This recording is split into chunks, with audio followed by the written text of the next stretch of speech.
So what you missed last week, Swindle, was well, actually, to go back a little further. So you went to the RV and you got a whole lot of information. I had grabbed a whole bunch of this stuff so you could look at it in more detail over a longer period of time at your leisure. You went off to speak to the little girl, and that went so well for you. And then apparently the woman's dead husband showed up at the door. You managed to hold the door, and so he could not get into the home. In which case, and then at that point he ran off to the neighbour's house. And I think you fled the building at that point. Is that correct? Yeah, I went after him. You went, okay, so you specifically went after him. Yeah. Right. At the same point... Which is such a smart idea. At the same point, Betty had taken some of the journals to study to the diner, and she was getting herself dinner. And just while they were serving that, she went up to the payphone, fished a couple of dimes out of her purse, and started calling her husband. But as she was on the phone, she looked out the window and she could see a woman, and it's dark outside at this point, come out of the darkness of, like the plains just beyond town before you get to the hills, into the view of the streetlight and onto the tarmac. And this woman seemed to be struggling. She was like stumbling, and she like almost falls over it as she comes onto the tarmac. The cook got out. Like after Betty yells, the cook kind of leans out the door and she's like, "Hey, ma'am, are you okay?" And he goes out to see what's happening. Jeff is at the auto shop. The young guy Steve is there, and as he's approaching Steve to talk to him, they both notice that there's a guy out on the highway just as it's going out of town past the auto shop, and he's like walking down the middle of the highway. And again, you can just see him like kind of like at the edge of the street lights, light that's cast onto the tarmac. Because once you get out of town onto the highway proper there's no more streetlights, obviously. And Richard, you were trying to insert a bit of normalcy into the day and do some sales before it got too late in the evening. And just as you've unpacked your trunk and headed to a house, two people, it looks like a man and a woman, are both kind of just come stumbling out of the brush out of someone's garden, directly into the streetlight again, in front of you beside the car. And you were trying to ask them if they needed any help, and she turned around to you, and do you remember what she said? I can't remember what she said, but I remember she grabbed my arm. Yep, she kind of stumbles forward, grabs onto you, and goes with these wide staring eyes, and I put the gif up because those two people in the gif looked like these people, kind of wide eyes, no eyelids, staring, again emaciated, as if like, they've been through a famine or something like that. And she's got like this dirty blonde hair, and she like grabs onto, she falls down, and she's like, "Where is the rain?" So who do we want to come back to first? I do. Okay. Because I'm gonna know. Sure. So you're standing there with Steve. Steve's like, "Hey, Mister, you can't be in the middle of the road like that." And Steve stands beside you, white t-shirt, kind of jeans with some oil on them. He's wiping his hands in a flannel. You both stand on the what would you even call it? Like the parking space outside the auto shop. Like looking at this guy across the street or further up the street. You can see just at that point, like in the distance, you can see like headlights, Jeff, coming round on the highway. And once those headlights kind of even out, they will, show you the outline of the person on the road. But obviously that car is coming towards that person. There's quite a distance. I mean, there's quite a distance between them, but that car is coming in the direction they would hit him if this person doesn't move. So, Steve yells again, Mister, you gotta move. And he like starts walking in that direction towards the guy. I go with him. Your brain just sort of quickly calculates that unless that car swerves or something, it's probably going to at least come close to hitting this person if they don't move. I'm like, oh no. Yeah, I'm going with him. See, I'm not faster, but... Sure, you and Steve both kind of like jog, half run. Steve accelerates and just kind of like runs up and just like grabs the person and pulls them off to just one side of the road as the truck comes down, and it's obviously been braking because it's seen the person in the road, but it's not fully braked by the time it gets to that point. It beeps its horn angrily as it like drives past. I'm like, hey, are they all right? Steve has the person by the shoulders, and he's just standing there just like staring at him and doesn't say anything for an uncomfortable moment. Oh jeez. How do they look? The person looks about the same height as the man that's holding them. They're wearing similar clothes. They're wearing like, jeans. Steve's got his white shirt on. This person's got like a dark coloured shirt on. hair looks kind of similar as well. This person looks like messy though. They look very thin, pale skin, white. Steve lets go of them and just takes a step back and he's like, "What the hell is wrong with you?" Should we roll insanity or? You approach and the person looks. He's got the wide, staring eyes without the eyelids. Very gaunt, thin looking, but also looks very, very similar to Steve that is standing with you. And if you didn't hell? know better, it would be almost like a more bestraggled, ill-looking version of Steve. What the hell's going on, Steve? This guy looks like you. And then the guy, the weird-looking guy answers, "I don't know. Everything's different." Jeez. Dark, I hate to do this to you. I'll be right back. God damn it. And with that note, it changes character. Richard, the woman grabs you, exclaims, "There's no rain. Where is the rain?" What's your reaction? Right. So, eyeless face staring at me. And this other person who's also there, because there was two of them, if memory serves. As she stumbles towards you, the one that looks like a guy stumbles into the light. You can actually see him more clearly because he's like directly under the streetlight, and he like puts his hands up against the hood of your car, and he just lets out a noise of like exhaustion, just like. Right, and of course, remember Richard has seen one of these, and it's a bit mysterious and creepy. And it's like and it hasn't been raining in a while, but I do think we need to take you to the clinic, or whatever they use in America for going to the doctors or something like that. Doctors, probably need to get you hospital, looked at, and he's with his free hand, he's probably pointing at his own face, like. And then so circles to emphasize your eyes don't look too good. She just still gripping you, but she doesn't feel like she has a lot of strength. It's more she's like hanging on to you, almost like kind of stop from like falling over. It's so much pain. I don't know what's happening. So near us, there's nothing in the sky. What is happening? The sky. Richard can't help himself but look up at the sky. He's in a bit of a panic. He's a bit of a like, right, we need the temple. We need the priest. The temple and priest. Is a specific priest or any priest will do? Do you need a? And he's very clearly a bit panicked by the situation. It's like Matthew said, the priest. You must take us to him. We need rain. Sure. Okay. Right. Well, if you do want to let go, I can take you to the. And he sort of looks around. He's not turning. He's like not tugging his arm away, but he's sort of looking around, kind of to get a rough idea of where the nearest church is, and go. The church is over that way. Just general pointing with his finger. She like turns around and puts her arm around the guy. It's like, look, come on, we're almost there. And he's just like, I'm back. Okay, well, we'll get back to you in a minute. I know, Yes, no, you're good. I was still- like when I hear. Go ahead. So one hand is still on Richard, the other is now on the other companion. Yes, I mean, she's still like grabbing onto like your jacket, and pulling that as she's like wrapping her arm around the guy and trying to like help him get up on his feet. You see now like he's like stumbled and just like leaning against the car for like support. So it pulls him up and she's like, "Take us now." Okay, yeah. She's and Richard will just sort of gently sort of walk and open up one of the doors in his. I want to say Chevrolet. I can't remember what car. The car he has. I opens up have one of the actually, doors. if you guys look at the journal, there is an entry for vehicles now, and I have put in pictures of the cars that have been using. Oh, that's actually really cute for Richard. I think Richard has the nice car. Like, Well, I think his is the nicest. As we said, Betty, the car you have is not your car. That's the car that the person in your work gave you to drive. Your car is still up in Reno.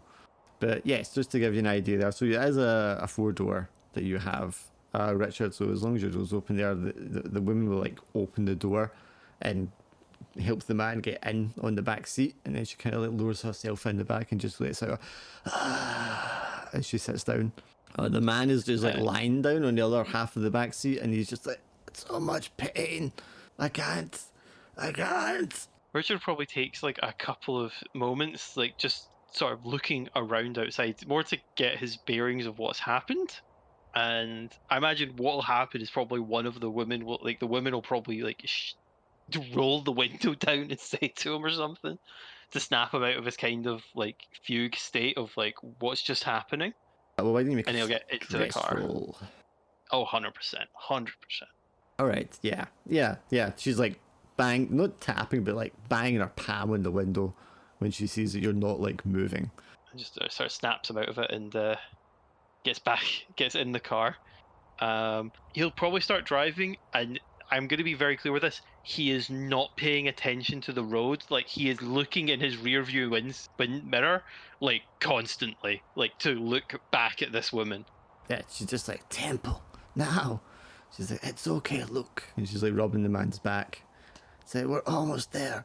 And by the time he gets to the church, or the nearest church, or whatever the church is for the town, he'll probably pull out and go, "We're here." And I think Richard probably would get out of the car and open the door for them. Yeah, you get them out you pull into the church, community church, open the back door and start helping her pull the man out. We're going to switch to Betty. You're on the phone, Betty. The cook, kind of opens the door and yells at the woman, and then like waddles his way, because he's quite a stout, stocky guy. He like waddles his way across the street to her. And just from your point of view, Betty, obviously you can't hear anything. The phone is ringing in one ear. The guy, you can see the cook walk up to her. There's just a few feet between them, as obviously he's asking her. And then she makes an action that reminds you of, was Night of the Living Dead out by 55? I don't think it was. But like, like a monster movie that you might have seen where the creatures just kind of lunge at people at the last few feet. And it's that kind of motion that she just kind of like lunges, falls forward into his arms or on him. What do you want to do at that point? Well, I think like at that point, what's called, I inform people in the cafe. Okay, I mean, I think everybody else is already like looking out the window. It's you and there's 4 other patrons, as well as Janie, who's like serving the meals. And you are all kind of like standing, just like, or sitting and looking out the window to see what's happening. Well, I don't know. Probably just like I don't know. You might stand there and just take your phone call, like ignore what's happening, or are you going to wait and see what happens? I'm just waiting to see what happens. So she like lunges at him, and then he's kind of like moving his arms around on the street, spinning with her, and the two of them are like flailing their arms around. It's not really like a fight, but obviously they're having some sort of miscommunication there, and they're like pushing and shoving each other. But you don't want to get involved. Is that what I'm hearing? Yeah. Your phone answers, and you hear your husband's voice. Hello? It's getting a bit crazy. Betty, is that you? Oh, yeah. How are you? Yeah, I'm okay. It was a long day. But I'm back now. I'm just sitting down for supper. I can't talk for long, but what's called, I'm gonna be here a further few days. The story's getting quite interesting. Okay, yeah, that's fine. I was going to have Grandma come and stay here then for the next few days, I think, to watch the kids, because I'm also, swamped at work, and I can't. I'm just not as good as you, Betty. I can't make the meals every night like this. Yeah, it's harsh. But what's happening with the case then? What's so interesting? It's just different stories are coming out of it, and yeah, it's a bit crazy. There's like a rising static cackle on the line as he tries to like reply to you, and then it like fades again. Right, I'm gonna have to go. I'll see you in a few days. I'll contact you. The line's really fuzzy and staticky, so. Oh, okay. Right, okay. Love you. Bye. Yeah, Damn it! She's Oh, just, no. She's just preparing for when she scores them out on the list. Exactly. The cook like almost like hauls the woman across the parking lot into the diner and pushes open the door. Janie runs over and like helps him, like make her seated on one of the booths, and she's like just like hunched over with her arms splayed out on the table, and she sounds like she's like gasping for breath. She's like, and Janie's like, "What's wrong with her?" And he's like, "I don't know. I don't recognize Phone her." an ambulance. Yes, good idea, Betty. Phone an ambulance. 911. Yeah, phone the ambulance. You dial 911. They ask you, and you say, like, "What emergency services do you need?" The what's called the ambulance needs a hospital.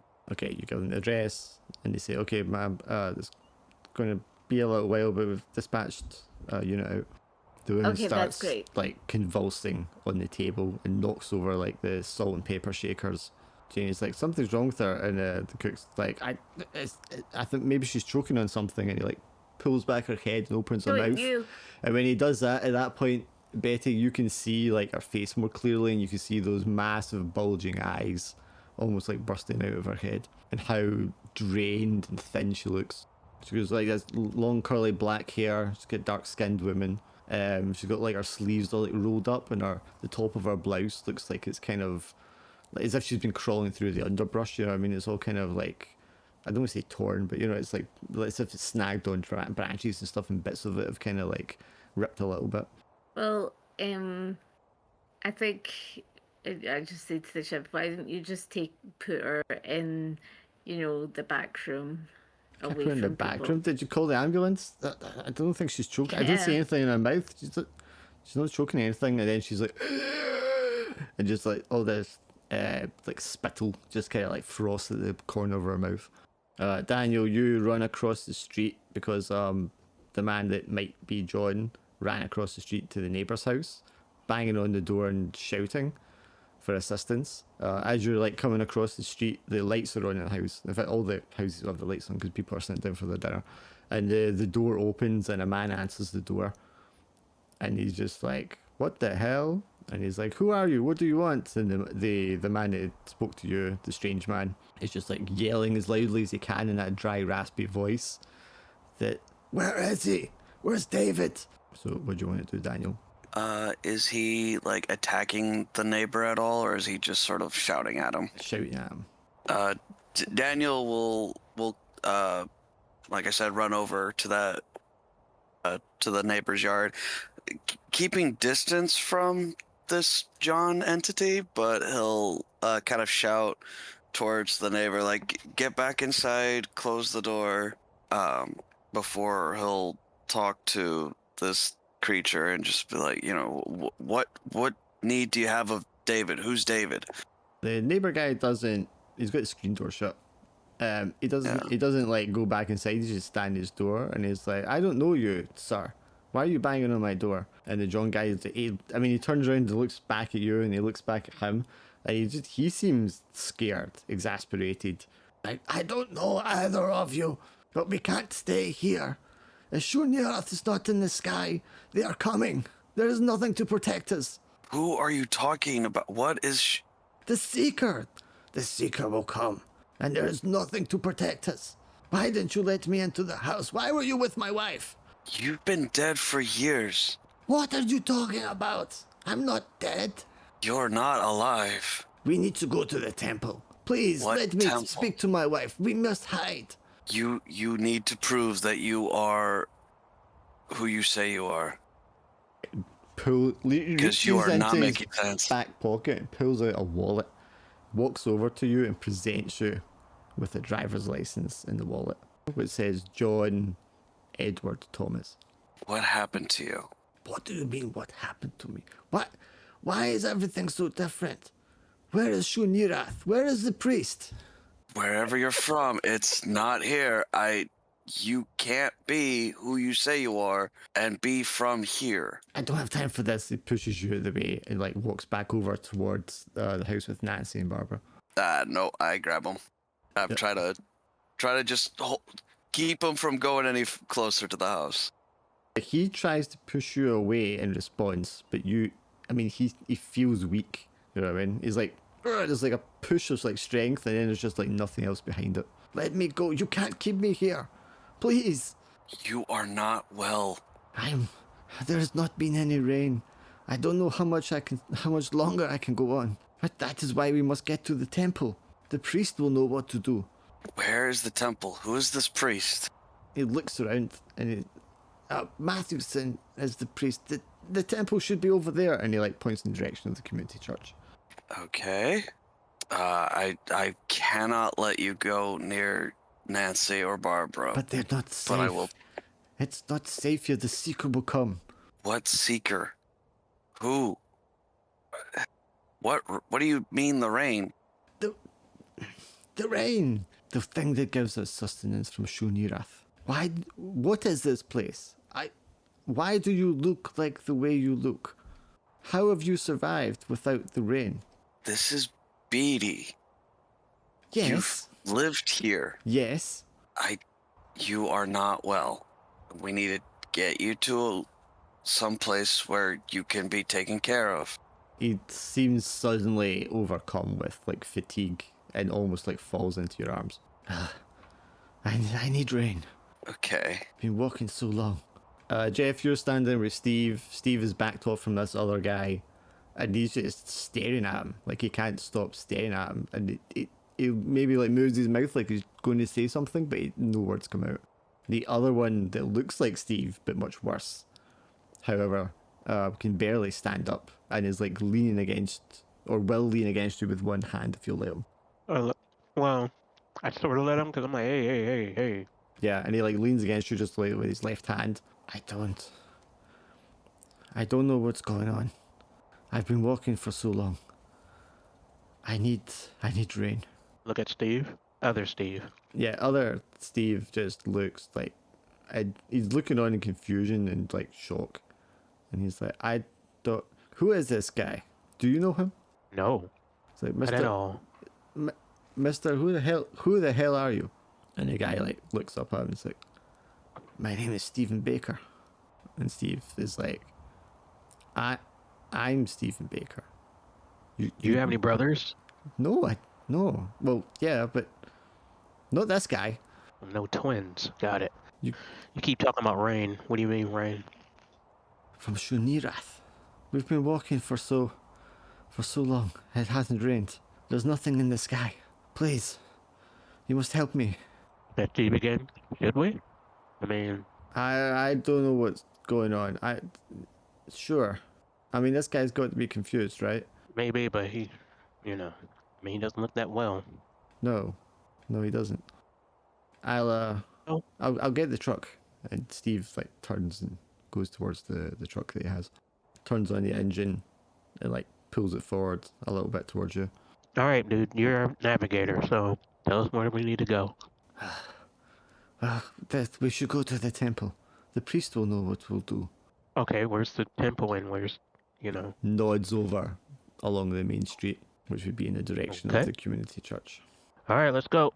Three of you get in the truck and he's pull off towards Betty. You're in there with this woman. She's like convulsing now, like really violently, just these large convulsions. The cook is trying to hold her down. Jane's got like a towel and is trying to put like a towel around her neck. Everybody's just kind of like freaked out. And she's doing all this with just this like ghastly, dying, wheezing sound coming out of her. Where's that ambulance when you need it? They take forever to get way out here. We're pretty much on our own. What are we going to do? Well, I don't know how to do that. Is there any doctors in here? Is there a doctor in here? Is there a nurse in here? Yeah, we should take her to the doctor's. Or, Betty, can you run to the doctor's office? No, wait. Oh, it'll be closed now. He might be at the church. Why don't you keep her here because she needs to just be kept here. I'll go to the church and get the doctor. You take your handbag. Are you leaving the journals in there, or are you taking those with you? You can scoop them up and pop them in your bag, or you can just leave them lying out. I'll just leave them lying out. That's Okay. You want to take your bag though, right? Yeah. Just assuming out of habit. You get out of the diner. You can already see that there's like two cars pulling up, a car and a truck pulling up into the community church parking lot, just like down the street in front of you. I recognise who it is. You would recognise Richard's car. Thank God. Hello. Richard, you pull in with the two, just as this other truck is like pulling in, and Betty kind of like just comes down from along the street. Hi guys, we got what's called a sick woman in here that looks very like some of the people we've seen that are odd. Who are you speaking to, Laura? Just out of curiosity, you speaking to Richard, who's still in his car, or? I'm just speaking to Richard in the car. Yeah. Yeah, Richard would be kind of like put a hand up, like to pause you, as he's kind of helping out these two Yeah. weird people. As Like you're- he's just kind of like like hand gesture of like situation weird. As you come up to say that, and you're raising your hand to Betty, the back door opens, Betty, and this woman with this terrifying look across her face and these bulging eyes, like, just pokes her head out, staring right at you. These guys, this poor couple need to see the priest. I'm Mary, says the woman as she like goes back into the car and tries to help the man out. He sort of like Mary. shuffles. He like shuffles out backwards on his hands and knees. Oh my gosh. Okay, I'm going in my car. We have to go to the church to get the doctor. So, yeah. The four of you, and you are followed right behind by Steve and Jeff and this other guy. Yeah, because I'm But in not my Steve. car. I'm in the car, in my own car. Well, You not drove, my own car. or But... I suppose you're American, you would drive across Yeah. down the street. Yeah, okay. Well, I mean, you drove and then you get out, and as you're getting out, you're all coming out the vehicles together, and they're all like got these people with them. And just as you are like all coming out of your vehicles to go into the church, Daniel and another man who is just like hanging off Daniel's shoulders come round the corner on foot. Or would you be on foot, Daniel? You would have your car as well. Yeah, probably. So you also pull up, and you've got a guy Yeah. as well. Everybody except Betty's bringing someone along. All your Yeah, I people, think- are very similar, and they're all just kind of like at this point. Yeah, I think Daniel's ruling out possession, but definitely is like trying to is now trying to like make sure that quote unquote John here is taken care of. Like just trying to keep him alive as long as he can. Collectively, you drag your people or aid them over to the front doors of the church. You push open the front doors. You can hear the priest inside, the man you met earlier, standing at the podium, like just like talking as he's like giving his sermon. And there's a small handful of people, no more than 4 or 5 people, sat in the pews, and they all kind of like turn around as you open up the doors. You can see 2 of them are sort of middle-aged women. One of them's an older gentleman with glasses and grey hair and a suit on. And then there's another guy who looks as if he's just like finished a shift on a ranch or something like that. You know, he looks like he's been working outside. He's sitting there and he's got like his jacket like folded over the back of the pew. But they all turn around as you like enter. And the people that you're all camping on to are just sort of like fall into the room. And they're all like, Matthewson, what's happening? What is Matthewson's reaction? The guy at the podium just, what? Is everything okay? Does everything look okay? Mm-hmm. Look at these people. Do you need help? Should we call 911? We have already done that, thank you. Where's the doctor? Doctor! The grey-haired man with the glasses stands up and says, I'm the doctor, what's wrong? And he Right, comes help over and these immediately people. gets down his hands and knees to the woman at the front who's like cradling the man. And he These said, people. what's happened? What's wrong with you all? The woman's like, we need rain. We've been walking all day. We must have some. The doctor just looks as confused as any of you have been so far, and he starts like examining the man and the woman. The priest kind of walks over. Probably the minister rather than priest walks over, and he's like standing over behind the doctor with a look of concern on his face. Good God, what's happened?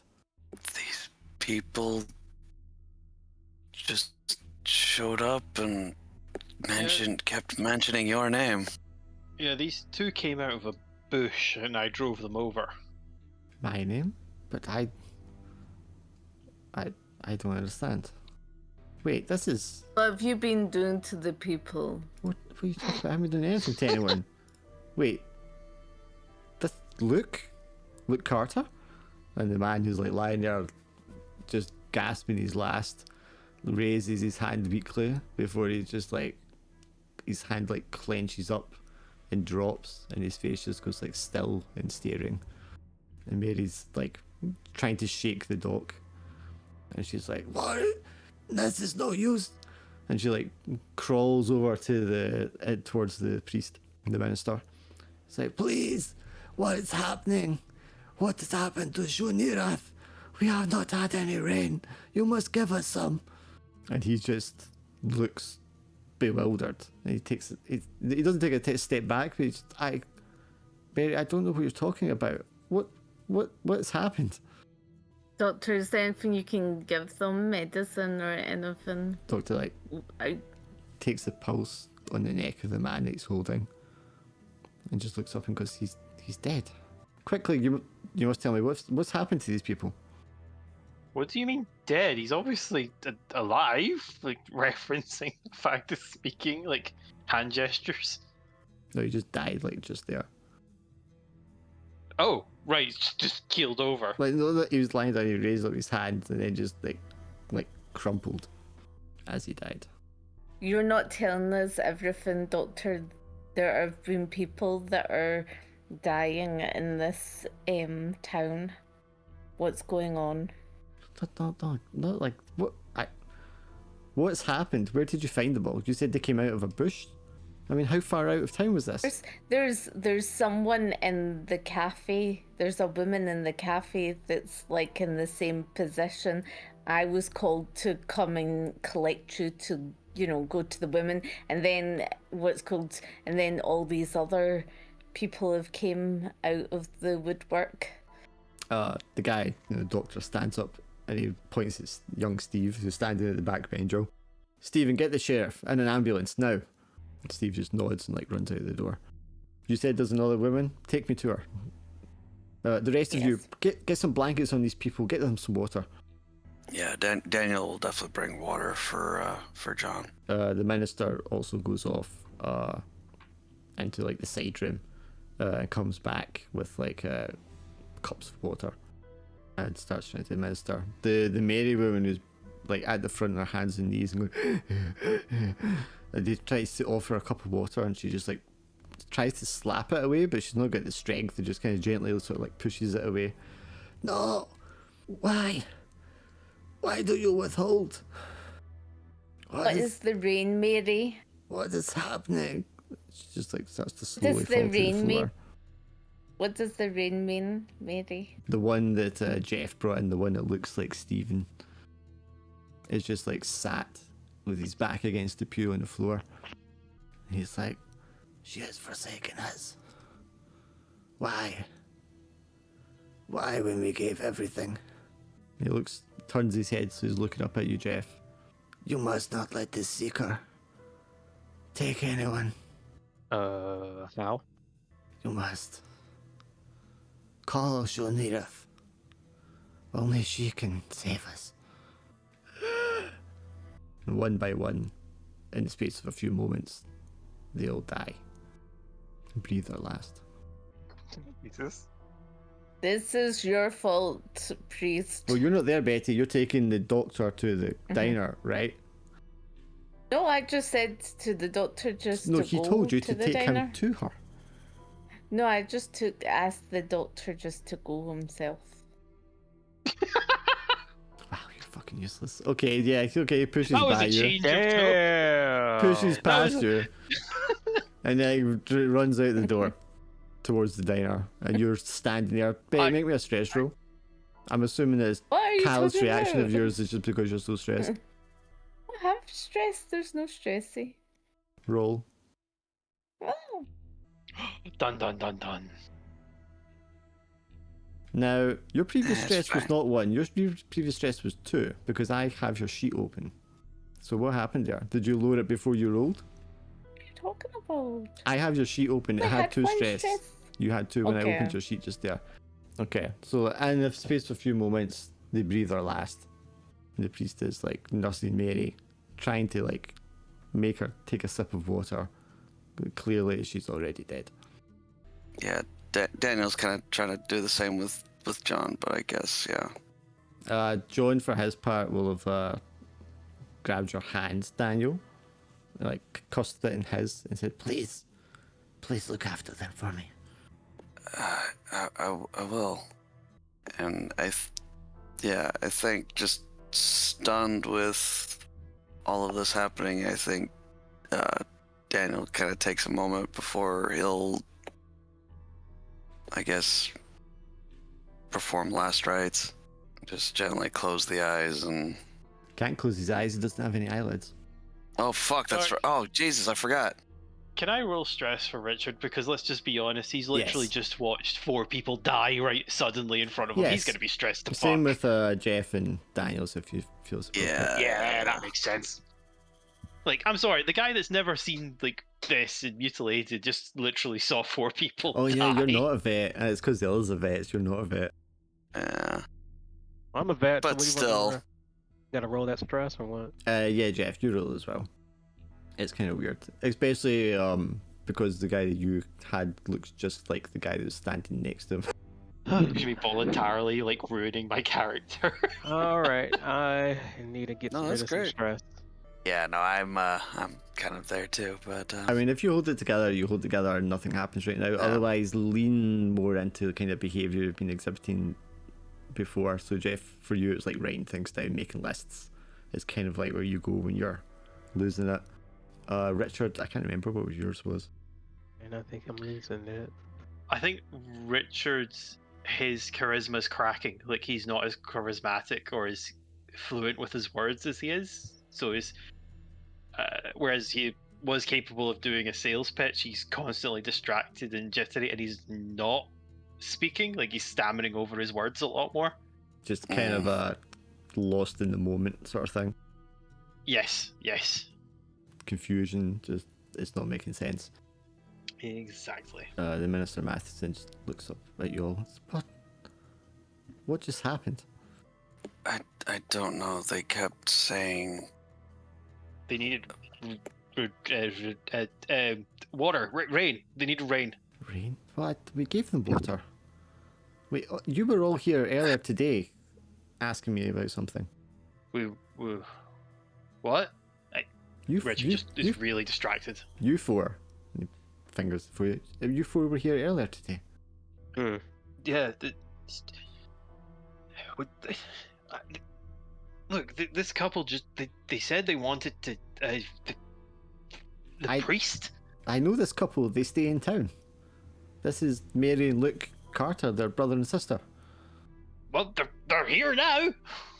And this is... John Thomas. No, John was... He died in service. Apparently not this John Thomas. I'm not sure what you mean. What do you mean, this John Thomas? And he like looks over the body. I mean, no. It looks a little similar. Is Stephen and the dead Stephen? Yeah, dead still Stephen's there, present? propped up against the pew with his back to it. I have no idea what's going on, but this man, and he points to John, swore that he never died, but couldn't remember being deployed. Okay, I mean, maybe something happened there. I don't understand the others though. And then he notices the one that looks like Stephen. Is that Stephen Baker? Betty, your attention's now drawn to the body of the young man, because obviously Steve drove you for over an hour the other day coming into town. You would recognise him. Okay. You have a reaction to that, Betty? No, I don't have a reaction. You don't need to be scared of having reactions. I just don't want you fucking around with your sheet. I don't have a reaction. Okay. She's very found me. She's very like, I'm here for a story. No wonder your husband feels that way. Okay, so what'd you do? distant sound of the bells on the ambulance. The ding ding ding ding ding ding ding ding as it's making its way up the highway.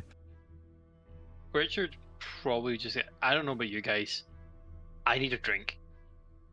And he'll just start walking to the, like, he's not even driving, he's just gonna walk to the nearest place that he can buy a drink.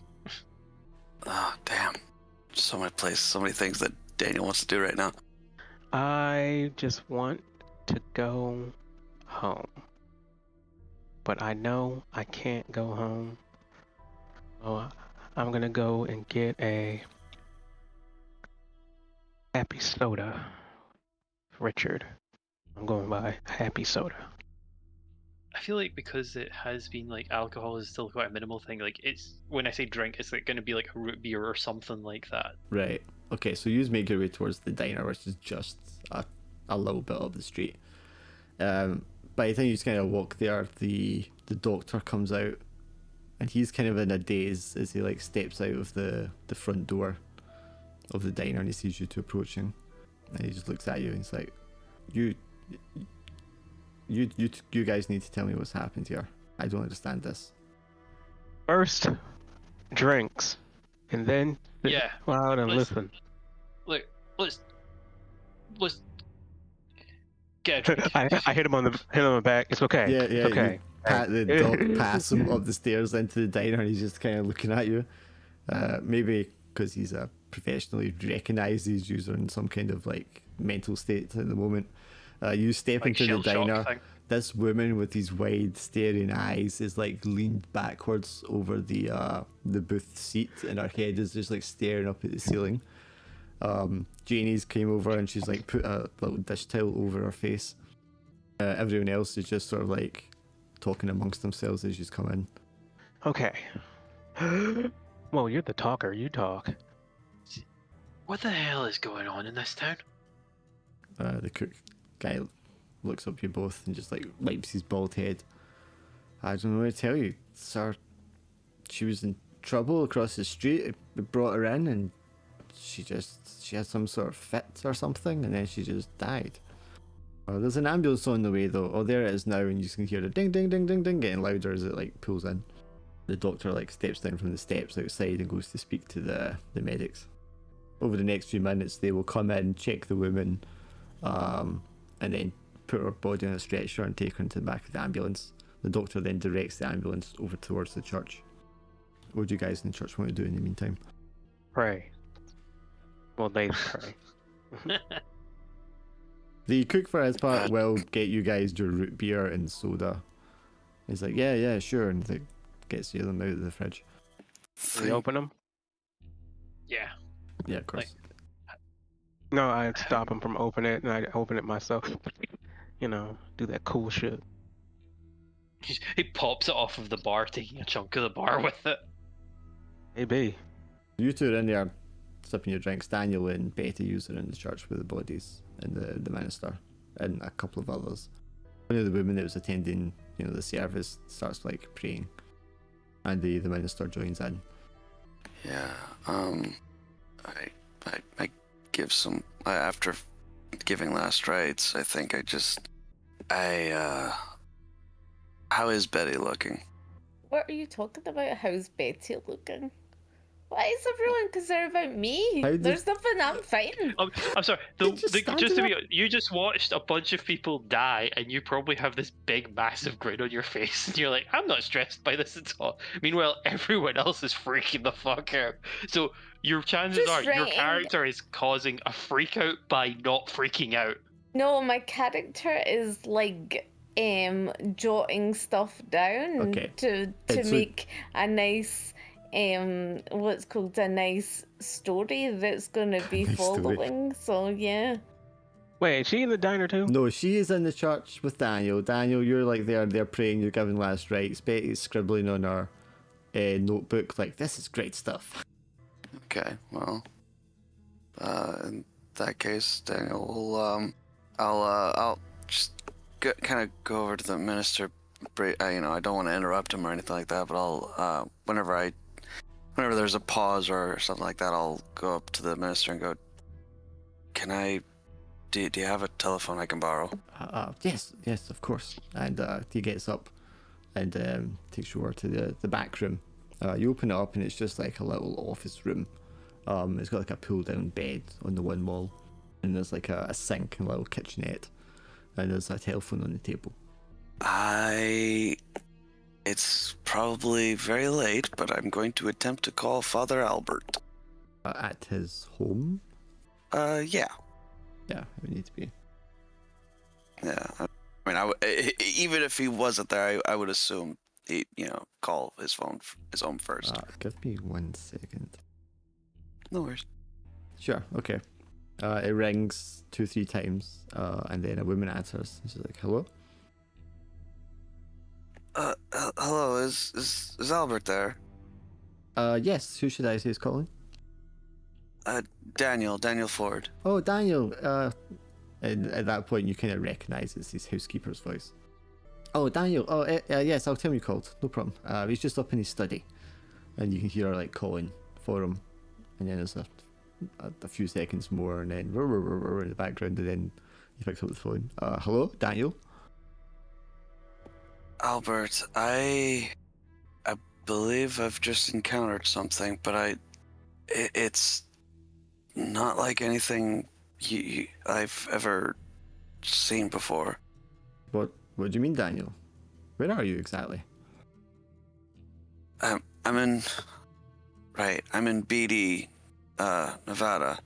Oh, okay. It's a bit of a long story. A reporter was asking for my assistance with making sense of some symbols, but there's just been a very strange development. Okay, what's happened?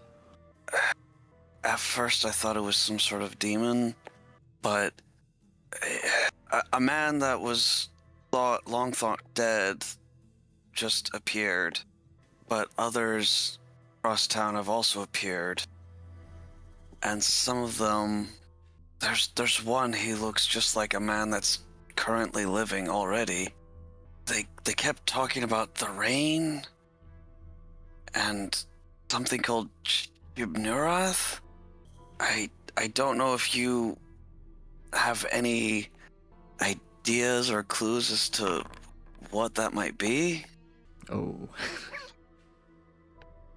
Oh no. Sorry, Albert, you said his name was? Albert's just like, Daniel, listen to me very carefully. Whatever's happening there, you need to leave. But what? What? It's not even worth the time explaining it to you, my boy. You've stumbled across something that is beyond what you know. But there are people here. Innocent people. And you hear a tone in his voice that you've never kind of like heard from him before. He's always so confident and self-assured, and he seems to be a man that like just knows everything all the time, and nothing seems to take him by surprise. And for the first time ever, you detect this tone in his voice where he sounds scared.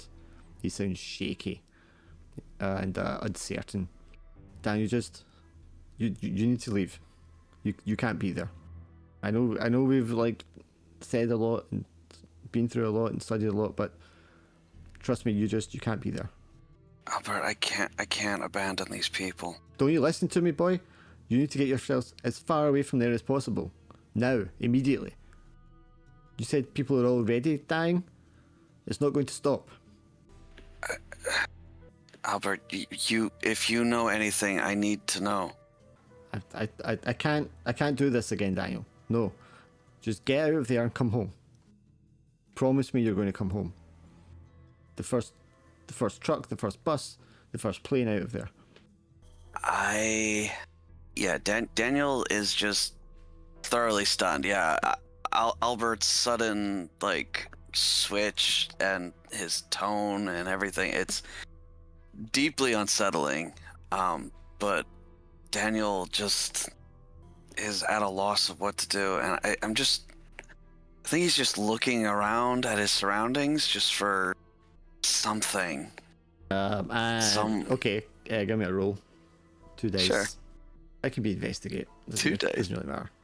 Yeah, because you're religious and stuff. You're in the church. Yeah, okay, yeah, sure. Oh, fuck. Oh man. Right. Okay. I do like how amount of sixes that you roll for stress Uh, roll. when I Yeah, when I as rolled a priest, yeah. when I rolled for Albert, I rolled 666. No shot! So Wow. let me see here if I can direct you to handouts, and I'm going to make this one available. I'll just make it available for everyone. There's one called Unknown Symbol, and as you're looking around the room, you know there's the books, there's the Bible, there's Jesus on a cross, and you're looking. None of these. Normally they would give you some feeling of like comfort or certainty. Do you know what I mean? That thing that you fall back on your faith. Yeah. But you're just kind of that, and you like move the Bible to the side on the desk, and there's a bunch of like doodles on the notepad, and you turn the notepad around so it's facing you, and this symbol stands straight out at you from the corner of all these doodles, and it's the same symbol that you didn't recognize previously on those occult like pentagrams. You know, there was a symbol that had replaced the symbol for God, and the same symbol has been doodled here on this notepad. Roll stress for me. Oh, abso-fucking-lutely. Fucking solid. The power of God and anime on my side. For your part, Betty, you're there taking notes. Are you like asking anybody questions as part of your note taking here? You've got the minister and the 2 women, and the other guy that was there for the service. He's just scooped up his jacket and he's like, "This is too much for him. He's out." I'm just taking notes at the moment. Okay, I mean you're writing down what's happened. But do you want to ask them any questions while you're standing there for a second? The ambulance will be here momentarily. I've just asked if anyone has seen anything peculiar apart from today. Both women replied, no. They, it was a perfectly ordinary day. Nothing unusual's happened. The minister, for his part, will say, the only part of my day so far that's been unusual was the 4 of you came to speak to me earlier, and you were asking about the Marsh House, which I don't have any knowledge of. Okay. This is horrific. I mean, I don't understand. The man looks like John. That looks like Stephen, but Stephen just left the door a minute ago. So who is this? And then the ambulance pulls in with the doctor, and they start like going over everyone, checking their pulse, attending them, and then sort of just like shaking their heads and scratching their heads about what could have happened. They're perplexed. One of the medics comes into the room that you're standing in, Daniel, and goes, "Oh, are you done with the phone, sir? I need to make a call." Yeah, no, I just... I think seeing the symbol, I immediately just grab that paper, and I just go... I just say to Albert over the phone, I'm sorry, Albert, I can't make that promise, and I hang up. As you're hanging up with the phone, you can just hear him going, "Daniel, don't be a fool!" And the phone hangs up. The man, the medic goes, "Thanks, sir," takes the phone, checks it's been hung up, and like starts dialing. Daniel becoming more badass with every speech. Yeah, just as long as I don't have to actually act like a priest, I'm good. No, Daniel almost like crumples the note with how he's just gripping it in his hand. And this was in the minister's office. Yes. Daniel's going to go over to the minister and kind of urgently pull him aside. Yes, Father. What's wrong? Or what else is wrong? I saw this strange symbol, and he'll show the minister in your office, and I was just very curious to know what it meant. Oh, I mean, I was just doodling while I was on the phone earlier. Daniel just kind of gives him a stare, just doodling. Well, I had a strange dream last night, and I kept seeing that sign in my dream. I don't know. I just drew it while I was sitting there. Okay. I need you to tell me about the dream. As detailed as you can. No. Yes, now. Sure. Why? It was just a dream. I mean, it's nothing to do with this. I think, yeah, at that point, Daniel will pull out the drawing of that same symbol that Betty gave him and hold them side by side. Nice. And Mathewson takes a second to take in the images in front of him. I don't... Wait. What's this other drawing of? This was what Alan Grant apparently scrawled on the walls of his home before he also died. I'm not sure I understand what you're saying. I'm saying that unless you and Grant already knew about this symbol, that your dream is connected to all of this. Something is happening. Something terrible is happening to the people of this town.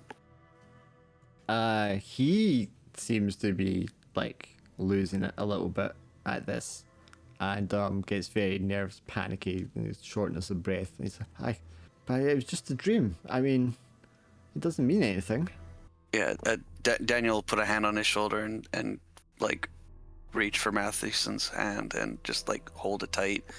It might just be a dream, or it might be a message, a vision. I don't know, but I need you to tell me everything.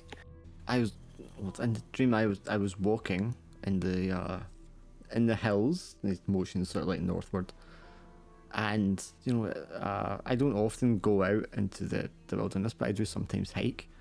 But I was walking in the hills, and everything was very dark, like it was early dawn, sort of twilight, but on the darker side. Anyway, I was walking in the hills, and it's all empty, and then suddenly I'm at the crest of the mountain.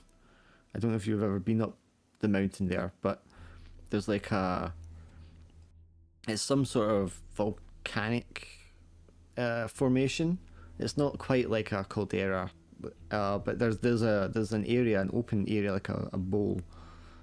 And anyway, in the dream, in this bowl, there were these pillars arranged in a circle, and there was a person, a man, on his knees in the center praying. And then I approached him, and I put my hand on his shoulder and I asked him, "What are you praying to, son? Is this a place of holiness?" And he turns and looks up at me, and he has the eyes that, well, like these people here now have. And on the ground in front of him, scrawled in the dirt, was this symbol. Is there anything else? That's it. And then I woke up. Do you recognize the man at all? Yes. And who was he? He visibly, you're holding his hand, so you can feel the tremble in his hand. Yeah, I already know his answer. It was me. Okay. I believe something terrible is going to happen here in Beatty. Something terrible's already happened. I think this is just the beginning. What makes you think that? Who are you people? What are you doing here? I wish I knew, honestly. Because the reason that I'm here was just to help translate some symbols, but I think there are things at work, and I am trying to protect people.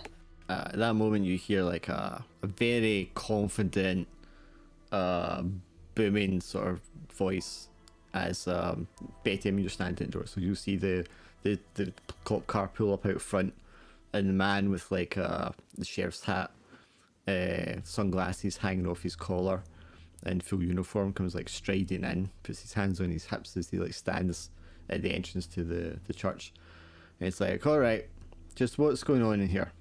And young Stephen Baker just now telling me that a bunch of people came in here and they were diseased or something. And the doctor starts to explain to him what he knows has happened. You guys over in the diner, after you get served your drink, what do you do? Jeff, how many people is that we've seen now than this? Maybe 3. I think 3. Yeah, I'm gonna say 3. Including the 4 at the church? Correct. So 7? Jeff is out, everyone. I'm Wait, what just was like, that? when you. What did you say? Yeah, I didn't hear dark. Oh, I'm just Yeah. laughing because Jeff is so jittery. He's getting the numbers wrong. Yep. I'm like, I'm done. I want to go home. And Richard's now even more panicked, thinking there was 7 bodies. And it was just 4. Well, 5, because it was 4 at the church, and then there was Omar. And Yeah. this is just a check. So this is meta, right? Not in character, right? So Mhm. I'm happy with Richard thinking there's 7. But Omar was the one whose arm was sticking through the floor, wasn't it? Or the roof? No. Of the diner? Yeah, at the diner, No. yeah. No, that was someone else. Yeah. That was So- something random and scary. So Richard's seen that one. I don't think he saw Omar. No, he did not. That was Betty and He has heard, Jeff. yeah, he's heard of it. So he thinks there's one gore thing at the diner, 4 people in the church, and then he just got told of an additional 3. So never mind. He doesn't say 7. He says 8. And- Like 8.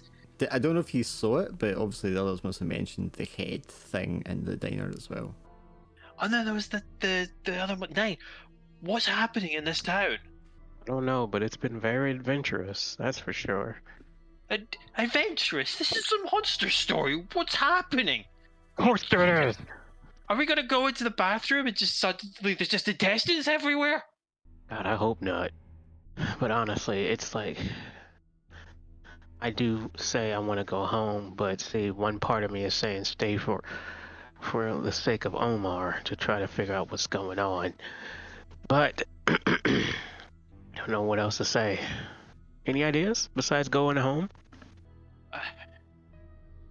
Is this actually happening? Am I dreaming? Like, is this just some horrible nightmare that's happening? Like, this is a dream, right? And I thump him on the head. He actually probably doesn't realize and probably smacks his head off of like the table or something or bar that we're sitting at and goes, "Fuck, dreaming hurts." Yep, dreams don't hurt, so yes. The cook's like, hey, you guys okay? No. It's been a lot. Well, look, if you're going to start causing trouble, you need to take that outside. No, We're fine. We're fine. All right then. Sorry. It's no problem. Soda's helping. It's disturbing. I get it, and he like looks over to in the direction of the ambulance outside. Tell me about Omar, Jeff. I've heard you talk about him a couple of times. Who was he to you? Why do you want to help He's a him? really, really great friend. He's the one who even gave me this job. And, I owe him for that. This was supposed to be like the last of the last job that he would actually, do, and he was just gonna let me take over. And this happened. Oh yeah. I at least owe it to him to see what the hell's going on. I'm gonna regret this. I'm just gonna say, like, I don't think you've told Richard what happened to Omar specifically, just that you're looking after him and mentioned him a few times. Did he? And Richard's paused. Is he dead too? Yes. Did he die like them? I think so, but I'm not sure. But it seems like it. I'm gonna say yes. Do you think it's an infection? God, I hope not. We really have to leave. I mean, do you really want to deal with infections? Cause I don't. What if we're already infected? I mean, one of those things touched my jacket. He immediately then just throws his jacket on the floor, like as he realizes what he's saying. Sure. You turn around, throw your jacket like across, and it like lands on one of the like seats of the booth, and you see a meal is like set on that table, and there's all these like papers and journals laid out neatly on the table. What's that there? Yeah, like, probably enough to sort of like anything. Like Richard will again just latch onto anything that's different just to get over. It's like probably also like apologize for throwing his jacket and join in and get distracted by the journals. Yeah, you stand up and you lean over, see what these are, and the Janie, it's like, oh, that's your friend Betty's. She left it here. You thinking what I'm thinking? Figure out what the fuck she was got all these journals for. Yep, you were thinking what I'm thinking. Let's do it. Are these all the physics journals? Yes, they were. I think we asked Betty. I think it was all like the newest ones because they were like science papers, journals rather than textbooks. No. So these are all the ones. What's Betty doing now? Well, you left them in the diner there, right? They're just like noticing them. Oh, okay. Don't be so defensive, honey. Mhm. Oh, yeah, I can't understand any of these. I remember when we got them, like, look, and Richard picks up one, just like, what is a discombobulation formula? And this is talks about different. What do these words mean?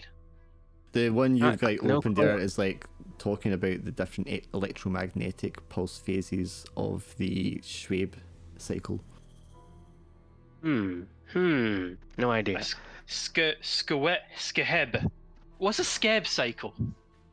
Not sure. And I take out the my piece of metal. I go and I'm looking at it, and I'm looking at her journals. I'm looking at it. I'm like, Anything that sticks out? Yeah, I mean these journals are mostly fairly recently published. They're like up for peer review, so their publishing dates are within like the last 3 years or so, and they are mostly to do with theories on quantum physics, nuclear atoms and particles, subatomic particles, and subatomic fields. Sounds smart. What you think? Can I attempt to sort of, as a gamble, because like Rich doesn't know it, can he just like, similar to what he had last time where he found something, can I just sort of hope in the random furrowing through the pages that suddenly something drops out of one? I mean, you can do that and you can hope that. Like a but it's not- desperation Yeah, roll, you right? can do Like, that and it's- hope that, and maybe you're clinging on to like, just give me something, God, but nothing, Yeah, nothing like falls out. Yeah, right.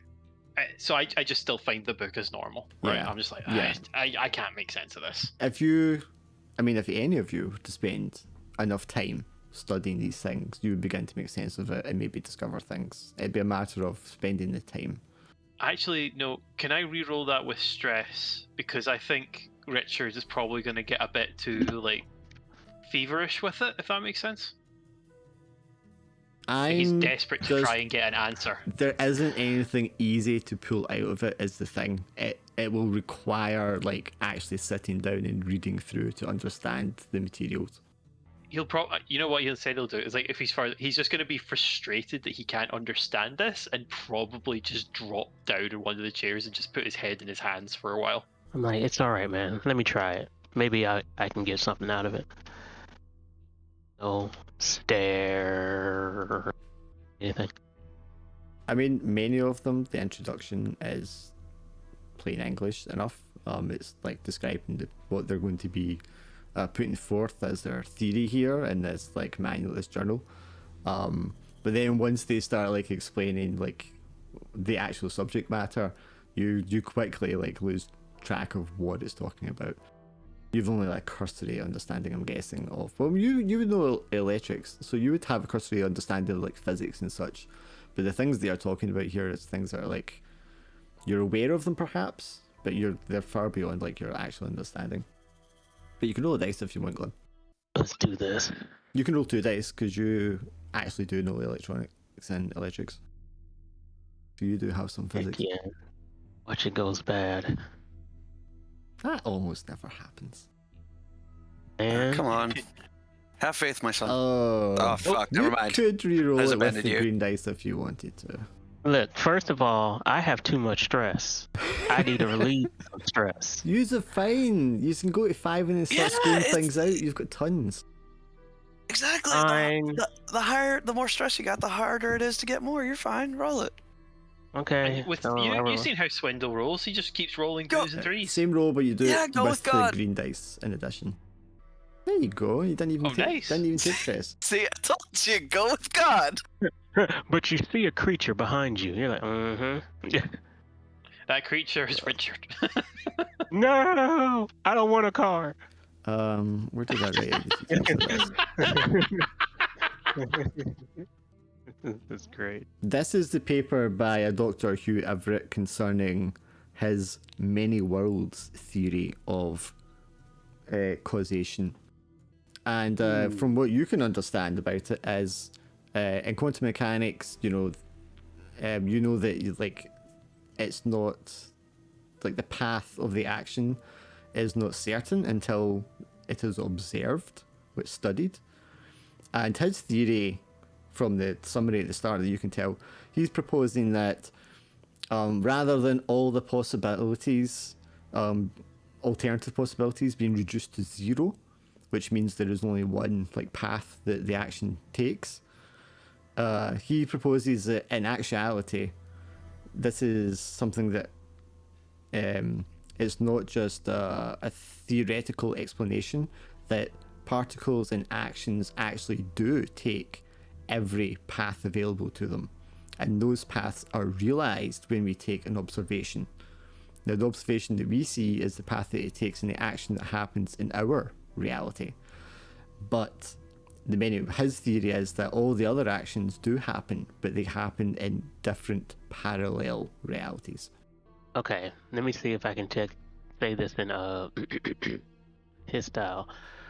Richard, yeah, this is not really that hard, and I explain all that how you just explained it to him, and then I go, long story short, there are different worlds, different places, everywhere.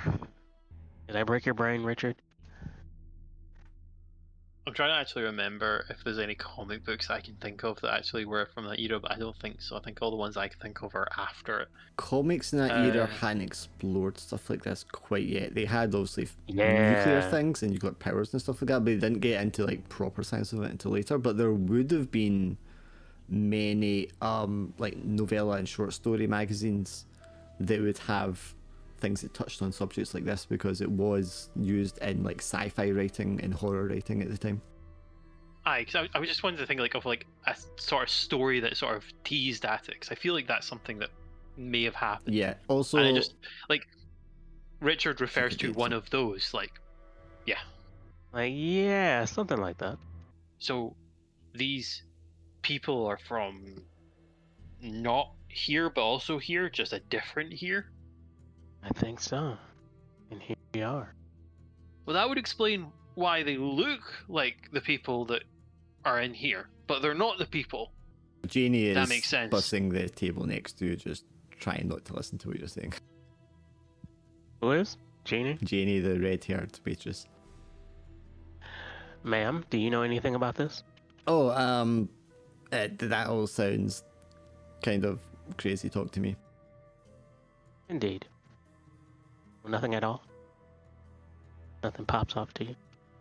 I don't know, sir. I just work here. Okay. Just getting the waitress in trouble.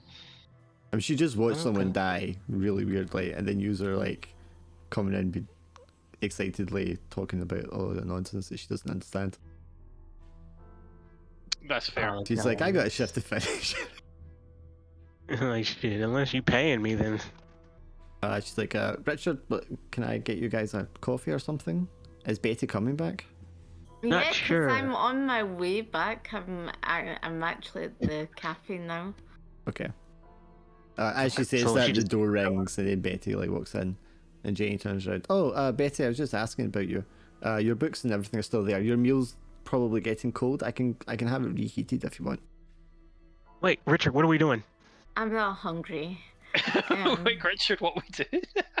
No, because I mean we're in her stuff. I mean, we want to like try to do some I don't ninja think- stuff and I don't think we would have like we are literally not being subtle. I don't think we would have like nefariously like scurried away like we're in trouble. It would just be like we also were there when she gathered the stuff. It's not exactly as if we don't okay. know this.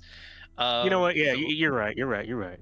Yeah, so like Richard would just be like just looking up, and he wouldn't wave because he's still a bit traumatized by what's happened. But he'd probably start babbling nonsensical about, Bay, they're from another place. Yeah, that's something he would do. That explains everything. But he's just They're like, people. but They're he's just here, like, but they're a different here. And he's like yelling it uncomfortably, and everyone's just sort of awkwardly like looking. But he's just like looking at him like, what are you talking about? And that just inspires him to he goes more and louder, and he starts like pointing at the pages in the journals, and probably at one point like actually grabs Jeff's shoulder and just sort of says, like, Jeff's got the idea. He explained it. He knows exactly what's happening. Yeah, just figured it all out. And I go all, I mean, would you like to know, or? So let's see your philosophies. All right, ready? Philosophy explained. There. I'm not gonna say all that dark. I'm trying to put it up and all in one. Yeah, I tell her everything that you told me. What did I tell her? The fuck. Long story short, they may be from different world on how they're talking and all that. Don't ask me how I know that, because I don't know how I know that. But it's just a hunch, radio drama and comics. Ish. Novels. I would say novels. Didn't novels play with that? Dark. I think she's like Yeah, no. a wee bit confused by the like everyone just kind of having their own sort of ideology on it. Well, as well, I mean, Jeff has just picked up this paper and just read out to Richard what this paper is about, and then Richard's just been like, "Oh, this is exactly what's happening." Yep. Like, yeah, this is what's happening. Yeah. But to answer you, He's just yes, it would latching onto be. the first thing. To answer you, Glum, there would be novels, but there would also been like magazines published at this time, and they'd have all short stories that people would publish things in. That's how Lovecraft got his like published. So sci-fi stories like that, novellas, short stories would primarily be the things like this would get kind of brought up, I think. Dick. Anyway. He's saying Princess of Mars, but I'm pretty sure that's about a literal other planet. Where there's many worlds theory is talking about versions of our world. Yeah. Yeah. Dick, he's probably over here pissed off. It also deals with like portals and things like that too. So Yeah. Obviously, that's why I thought of it. Yeah. I mean, and people read a lot more back then as well. So you just would certainly have like been familiar with the concepts of other like versions of reality. It probably wasn't phrased as like dimensions and parallel realities and things like that until there was like the science element starting to get involved into it. But this guy's paper didn't actually get properly published until like I think it was the next year, Reality. So this would have been like an early copy that's out for peer review. Oh shit. This very much. This was literally the time period where these ideas were being formulated and proposed. Amazing. See the Princess of Mars, is that John Carter? Yeah. Cool, thank you. Just asking. I mean, I guess for you, Betty, they're not making a whole lot of sense. Yeah, I think that's what that's what she's concluded. She's just like, okay. And Betty, I mean, you held it together while they were all like panicking and stuff, so maybe you're like, Like, you guys are crazy. I have to go. Yeah, she's a bit kind of like, okay. For you, Daniel, the sheriff came in. Betty, before they let you like leave, the sheriff probably like asked you a couple of questions. You know, who are you? Why are you here? How long are you here? What happened? Sort of thing. After he's asked you some questions, he's like, right, ma'am, don't go too far. We're gonna have to get a statement from you. I'll send one of my deputies over. And you tell him you're just going to the cafe diner, and he's like, okay, that's perfectly fine. We're going to send someone over there anyway. 1 minute. And so you go away, Betty, to the diner, and then Daniel, he's going to come over to you, and he's going to take your name and stuff, and he's going to speak to the pastor, the minister as well. You know, cop stuff. He's just trying to figure out what's happened, who's all here, nobody moved too much, blah, blah, blah. Yeah, Daniel's fully cooperating with the sheriff, but he's also like, you know, if the minister's still like seems like he's might still need Daniel. Yeah, like he won't leave, but if if I mean, the yeah, minister seems he's like quote nervous. unquote fine. He seems a little shaken, but I mean, that Yeah. your questioning that really made him shaken, following the people dying. For sure. But yeah, if he seems like overly unsteady, Daniel will stay. But if not, then he'll probably follow after Betty. The appearance of the sheriff and then deputies is definitely going to make the pastor minister more comfortable. He's like, Okay. oh, good, the law's here. That's everything's going to be taken care of. That sort of like attitude. For sure. Okay. Well, in that case, yeah, Daniel will, complying with the sheriff, he'll follow with Betty after. Yeah. Okay. It's okay. Right. Don't go too far. I want to speak to everybody. As you leave the building, young Stephen is like standing outside and next to his truck, and he's like hesitant to go back into the building. And as you two come out, it's like, hey, Mister, what's happening in there? Are the people still there? Yes, the sheriff is just taking statements and just trying to figure out what's happening. How are you doing, my boy? Yeah, no, I'm okay. Are you okay, Mrs. Booth? Yeah, I'm okay. This retroactively, this would have been like a minute before you went into the diner. He's like, okay, Sure. good, right, yeah, I just want to make sure. Yeah, I don't know, the guy, just the one guy, I mean, he gave my name. I just want to make sure there's no confusion. Like I said to the sheriff, I don't know him. No, I don't think that's a question at all in anybody's mind. That right? Okay, Just, yeah, that's good. Your other friend, Jeff was his name. He's over in the diner there. I saw him and the other guy, running over there. Very good, thank you. Just take care of yourself. Be safe. Be very careful. It's like no, just absentmindedly. It's just kind of yeah, you too, fella. Yeah. Fuck. So many. Okay, so we So assume many everybody. things Daniel feels responsible for. We assume now you guys are all collectively in the diner. Yeah. We got Jeff and Richard on one side of the booth. Betty and Daniel user sat on the other side of the booth. Betty's meal's there, going cold. I don't know if Jeff or Richard just start eating it because they're sat there anyway. And Janie will come over and offer you all like more coffee or if you need a top up or anything. Daniel will definitely accept a coffee. And this is an opportunity for you to finally kind of sit down for a second and say whatever you want to each other. Oh, we figured it out-ish. Maybe aliens, maybe demons, and maybe, just maybe, we are just crazy. What about you? Daniel kind of laughs. I mean, that's always a possibility, but the many worlds theory seems the more accurate. I don't want to say that that's exactly what's happening because there's so many things we don't know, but it certainly fits what seems to be happening. I mean, that young Stephen. Yeah, Apologies, back again. Oh, you're fine.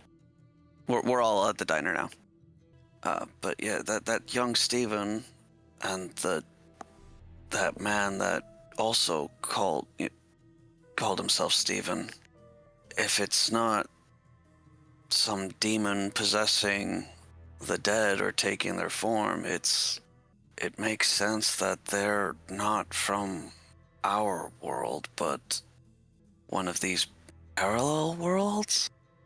I think I tried to call a friend of mine who was more knowledgeable on some of these things.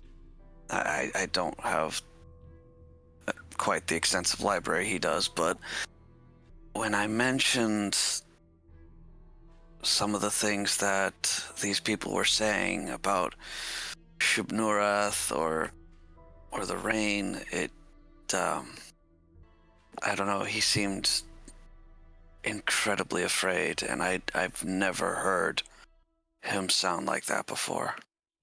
And he wouldn't tell me why, but he just kept saying, I need to leave. But I also found this, and he'll show the strange symbol, and he'll lay down the first strange symbol that was found in Grant's home that Betty gave him. Mathewson said he saw this symbol in a dream. I don't know what this symbol means, but according to Mathewson, his dream, he visited a man that looked just like him, but without the eyelids, praying with this symbol drawn in the dirt in front of him. I think Mathewson briefly visited the world that these people are from, because these people called Mathewson a priest, but he didn't recognize them. I think they were expecting the other Mathewson. I think something is pulling these people from their world and are depositing them in ours. And when we visited that RV, the scientist, that Tillinghast machine, written on the back was the words, "Is Patrick on the other side?" And I think if it's not the professor, it's somebody trying to finish their work to find this Patrick. And they keep pulling the wrong people. The wrong people? Who's the right people? Right? I think somebody's looking for Patrick Daniel Palmer. Should we try and maybe find him here? Like, we've all these people that get pulled in, right? That they say that they're here already, so they're copies. So does that mean that Patrick's also here? They're looking to pull a Patrick here? I think so. Well, damn it, that's what we should be doing. The evidence seems to be pointing to that, but I don't understand how they're doing it, where they're doing it. I think there's... I think something in the hills, maybe one of these locations, and he'll pull out that map with the Starchild Ranch and Rhyolite and Mount Timber, and then that one circle east of the bomb site. I think we need to visit these places, these locations. You lost me. Why do we need to go to the bomb sites if we're looking for Patrick? I don't really know, but I think whatever's happening here, I think there's whoever wrote these schematics, whoever is doing this, circled these locations. For a reason, these locations are important.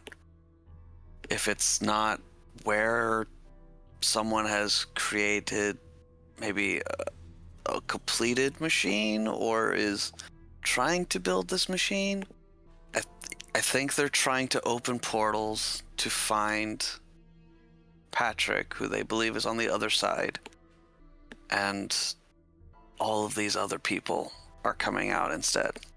I don't know how it's connected to that diner, that Vern's. I don't know how it's connected specifically to these locations, but they circled these areas. And Matthew said that in his dream he went hiking into the hills. Well, Jeff, do you have any better ideas? I mean, no, I don't. All I know is that you're gonna need a stick or something. In handouts, I've just enabled the RV books and notes, and that's just a quick summary of the stuff that you found in the RV. Oh, wow. Did handouts? It's in handouts, yeah. Yeah, little folder.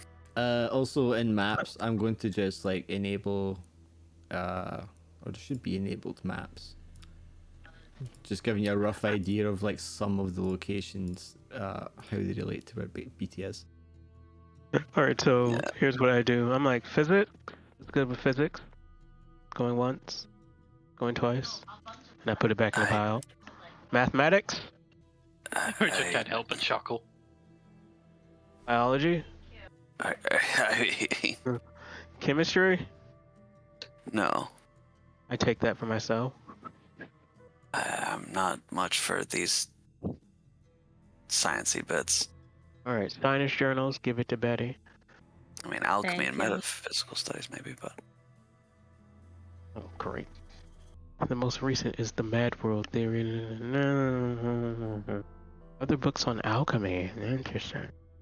yeah. See, those books are more Daniel's bag, especially with the hypnosis and psychometry and the I occult. think like Betty's like what's called doing a bit of reading at the moment. Well, The I mean, I was going to journals. suggest, I mean, you could decide how long you want to spend rifling through the papers and journals and that to see if you can get, like, particulars of what this person was researching or studying. But I mean, you can decide how. The longer you spend, the more likely you are to uncover stuff. But as it's Mythos, the more you know, the closer to Yeah. insanity you get.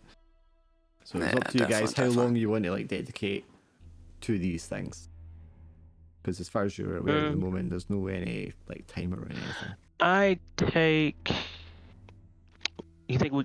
I take that we should either hold off a little while because I want a full like day to just get into these books.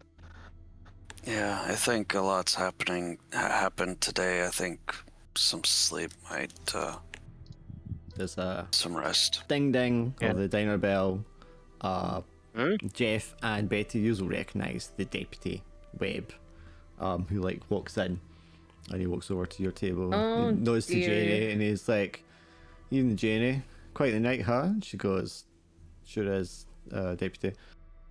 And he comes over to the table. Well, Mr. Quinn, Mrs. Booth. I need to take a statement from you and your friends here. So, who would like to go first?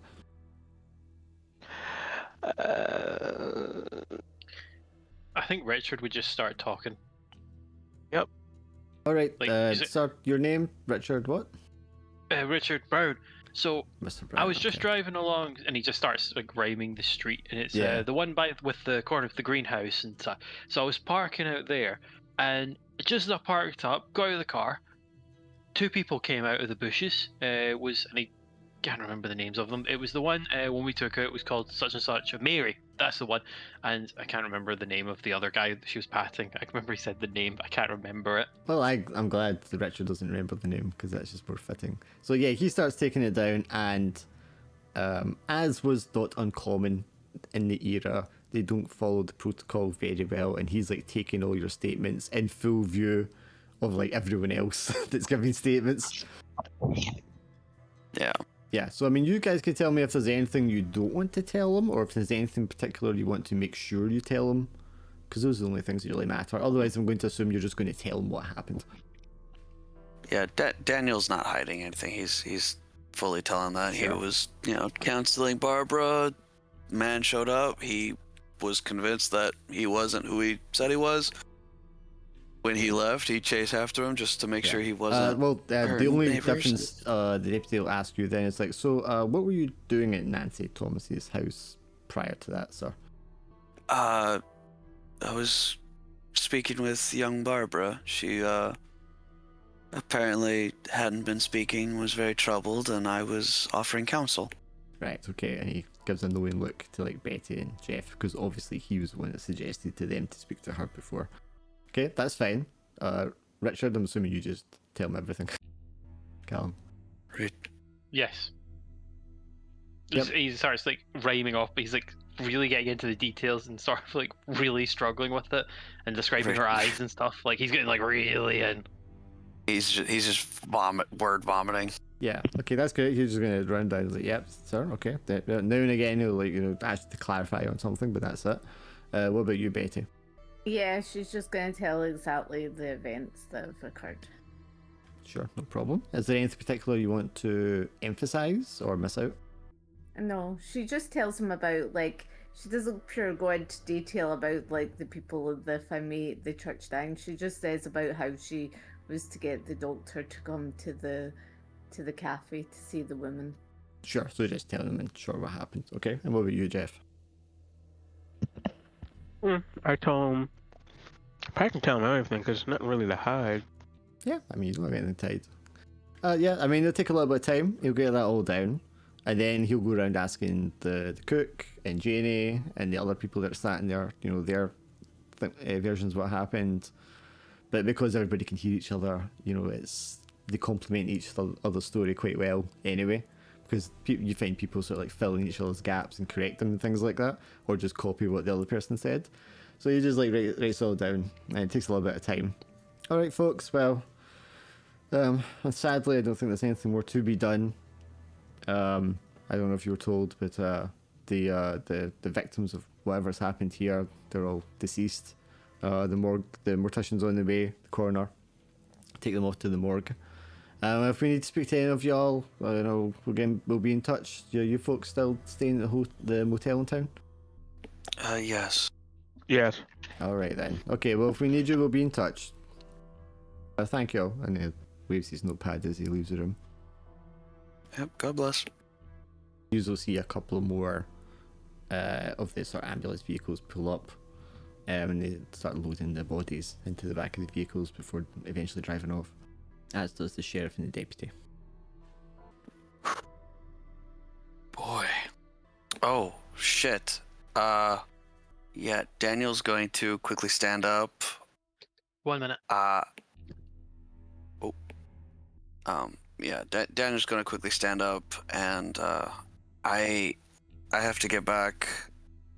I have to check up on Nancy and Barbara. I was wondering when you're going to remember them. To be fair, I was thinking that immediately, but Daniel's been dealing with some shit.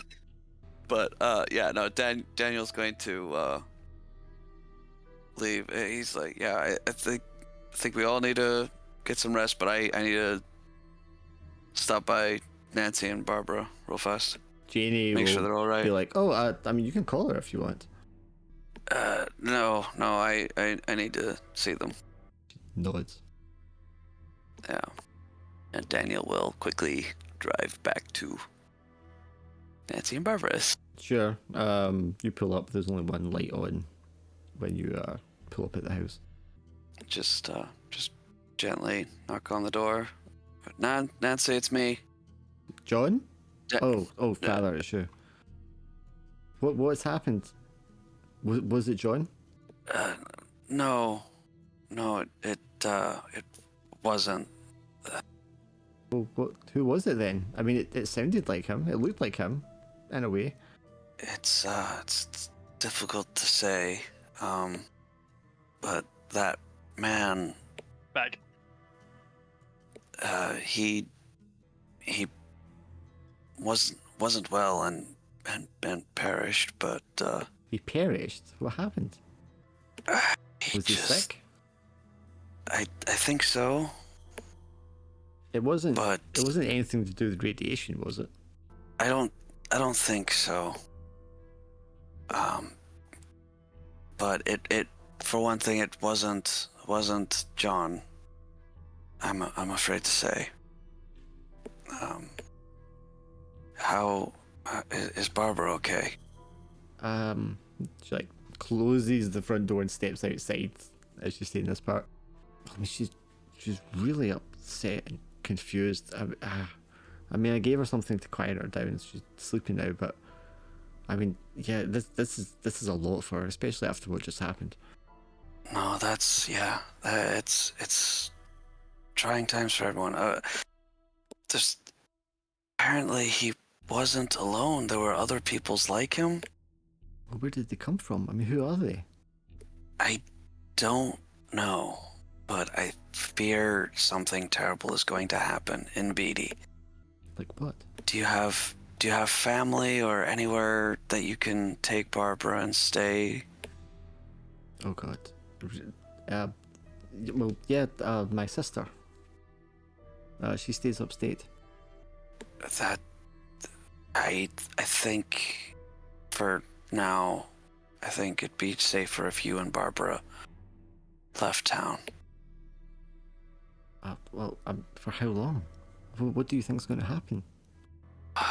God willing, it's nothing.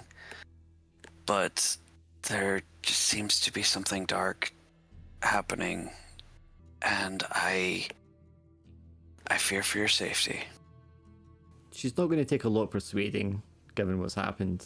No, And yeah. what does like, so she's just going to kind of nod along, like, okay, this is probably for the best, just to get her daughter away from this for a time anyway. She's like, it'll be good for her to see her cousins and her auntie anyway. Okay, I'll pack and we'll go in the Yes. morning. Okay. Just be safe. I will check back up with you in the morning. Just to make sure you're all right. No, I'm sure we'll be fine, Father. I'll pack tonight and we'll just go first thing in the morning when she wakes up. Okay. Do you need any help at all? She closes her eyes as if she's like thinking for a second. I don't think so, Father. I think I can manage. Yes, I can do this. Okay, just put a hand on her shoulder. Just like, okay.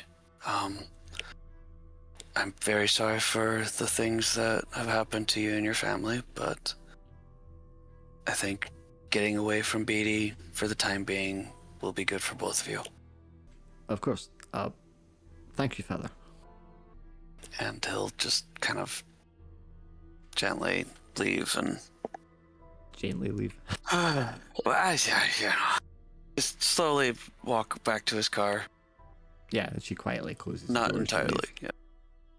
Yeah, not entirely confident, but hoping against all hope. As Daniel leaves to go speak to Nancy, then the rest of you just like collecting the notes and stuff and going back to your motel rooms. Are you going to a shared motel room to study together, or are you just going to get some rest tonight? I mean, like I said, I want to go. Probably go back to the hotel room. Sorry about that. Share a room, because Richard's definitely in like a manic state. Okay. Yeah, let's share a room because you're right because Okay. we don't have time to be alone. Perhaps an important question: whose room are you sharing? That's the greatest question of all time.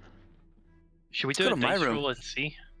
Oh, Yeah, Daniels. you know what? Yeah, we need some God on our side. Let's go to his room. Mhm. Yeah, You know what? Just Like, I actually wanna think point out- that I could see Richard and Jeff like proper in prayer, led by Daniel. Like, this is fucked up. We need some faith. Okay, you want So to we're all roll a going D? to room 13. Can you roll a D4, Callum? I know what order your rooms are in. Oh, God. Just is that stroke roll D4? Yes, /R when D4. There we go. So that is Jeff Swindle, so that's Betty's room. No, sorry, it's Betty Swindle and then Jeff, so it'd be Jeff's room.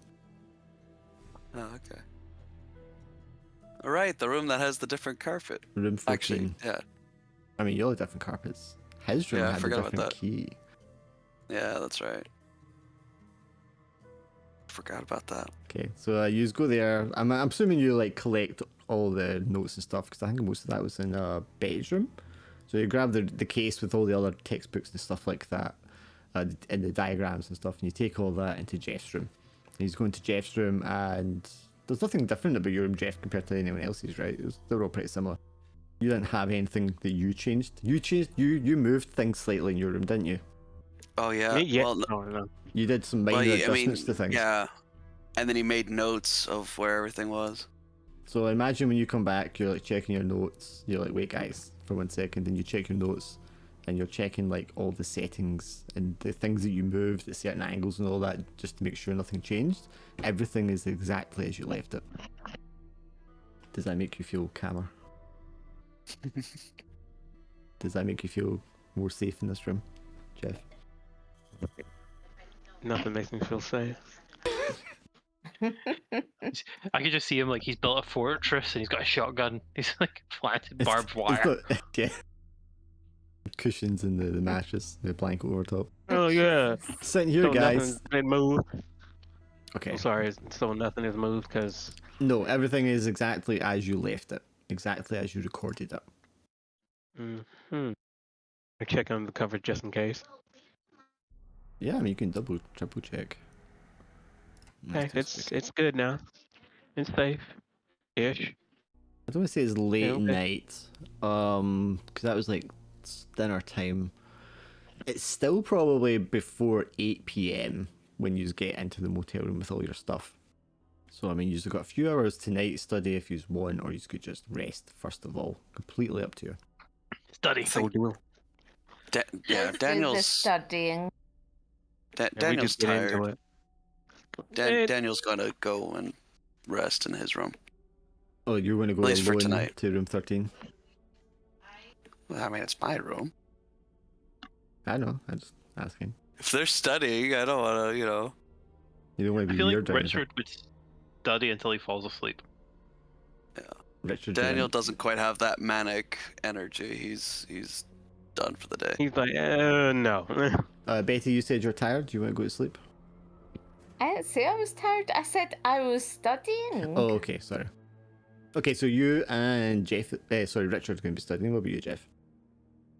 Yeah, I'm studying because I still don't trust my room. All right. So the three of you are a little wired. Well, you two are definitely wired. Betty's just kind of in the zone, maybe. And you I sit think down. Betty's in the zone. Yeah. Sit down, pot of coffee. Let's pile through these and try to get some understanding of what was going on with the people that were, or the person that had these books and materials, and what links were they making between all these different things. Are you willing to be late into the night doing this, so you have to sleep during the day? Yes. Yes. I would assume that's 3 S's. Okay, so Yes. the three of you can make investigation rolls. You both get 2 dice, but Richard, unfortunately, you only get 1 dice. Yeah. 'Cause I Oh, don't- Jesus. I don't think you have anything particularly that tells you like No. science study. I was Oh, you're actually fine. tempted to say, can I roll 2, but it's take the worst? Yep, I'm asleep. So I mean, Jeff, you Oh. can add the dice to reroll that if you want. Completely up to you. Come on, it's harder to roll stress. Bare minimum, I will tell you, you're just going to kind of cover what you've already ascertained. Nope, brain hurts. Oh, You can do it again as many times as you like, I would love to if you don't give me stress. but it's not me that Well, gives you I mean- stress; it's the dice. You're like, it ain't my fault. Or you can take No. that and you'll just kind of know what you knew so far already yeah. before you kind of nod off. No harm, no foul. Go on, son. It's up to you. No guts, no glory. Fine, one There might more, not and if I be get... lots to gather here. Oh, well, yeah. Oh, jeez. And say no stress. You're fine. Okay, so we have 2 6s so far. Richard, you happy with your 5? Yes. Right, let's start with Richard. Let me pick something that's going to be more up your alley Indeed. as well. So I think probably where you excel more is these personal handwritten notes that you just found, because this isn't really dealing with the science, the mechanics, or the more brainy stuff that's been alluded to. This is like from the heart, someone's thought process, and this is the kind of thing you can like get on board and follow the train of thought. Clearly, the relationship here between Davis and Palmer is, I mean, given the time period and the way people felt about man and man relationships, I don't know how much your character would like have experience of that or know about that, but this would definitely suggest a very, very close relationship, if not an intimate relationship between these two people, which explains the level of concern from Davis about his work colleague, and the way he writes about him, and the way that he mentions his name and things like that, and the little anecdotes that might be like sketched down here or there. I feel, if I'm going to be honest, because of the era, I think Richard would probably think it's wrong. I mean, he might not even think it's romantic. He might just think they were just super close. They're like, They're friends. Yeah, yes, yeah. very, very yes, deep they're friends. friends. Yeah. Yeah. So he seems super concerned about this. Clearly, Palmer has disappeared. It seems that other people think it's a death, but Davis clearly does not believe that. Davis seems to be of the belief that something has happened to him in reference to the Tillinghast machine that Palmer had assembled. He's not sure where Palmer had it assembled, He's highlighted multiple locations that he thinks it might have been, or might be, or might appear at certain times. And yeah, his whole reason for doing any of this seems to be trying to understand what Palmer had uncovered, because whatever Palmer's done has resulted in his disappearance, and that is Davis's like mission as it is. And also, as the handwritten notes go on in chronological like time that you can tell here, they get more manic and desperate and like disconnected. He doesn't sound quite rambling insane in the later notes, but it definitely seems like someone that's getting more and more like desperate and confused as they go on, and he seems to like start to doubt that he's even in the right reality. Well, ain't that ominous? And then Betty, you get 6. But did you have a particular area of the books that you picked up to read into, Betty? Because you were all picking different things. What? What did you book did I pick up? Yeah, like what area of it were you kind of like reading more of? I was reading all about like the bodies, about body The rituals. missing persons and stuff that he had written down. Yeah. Okay, so he is charted, and there's even like mention, you didn't pick up any news clippings, but he has mentioned in his notes of news clippings of missing persons. He's written down dates and times. These go like way back, like within 100 years. He's highlighted that there's like a surge of these things happening every 11 years. And that's including the current year, which is 1955. So it goes back to 44, 33, 22, 11, 1901, and so on. And he seems to have drawn a comparison in these cycles of 11 years to the Schwab cycle, which is these solar cycles of heightened solar activity, which are aligned almost the same as the level of the disappearances. You can see the chart of like spikes of solar activity align to when there's like a spike of disappearances and bodies turning up. Can you make me a stress roll?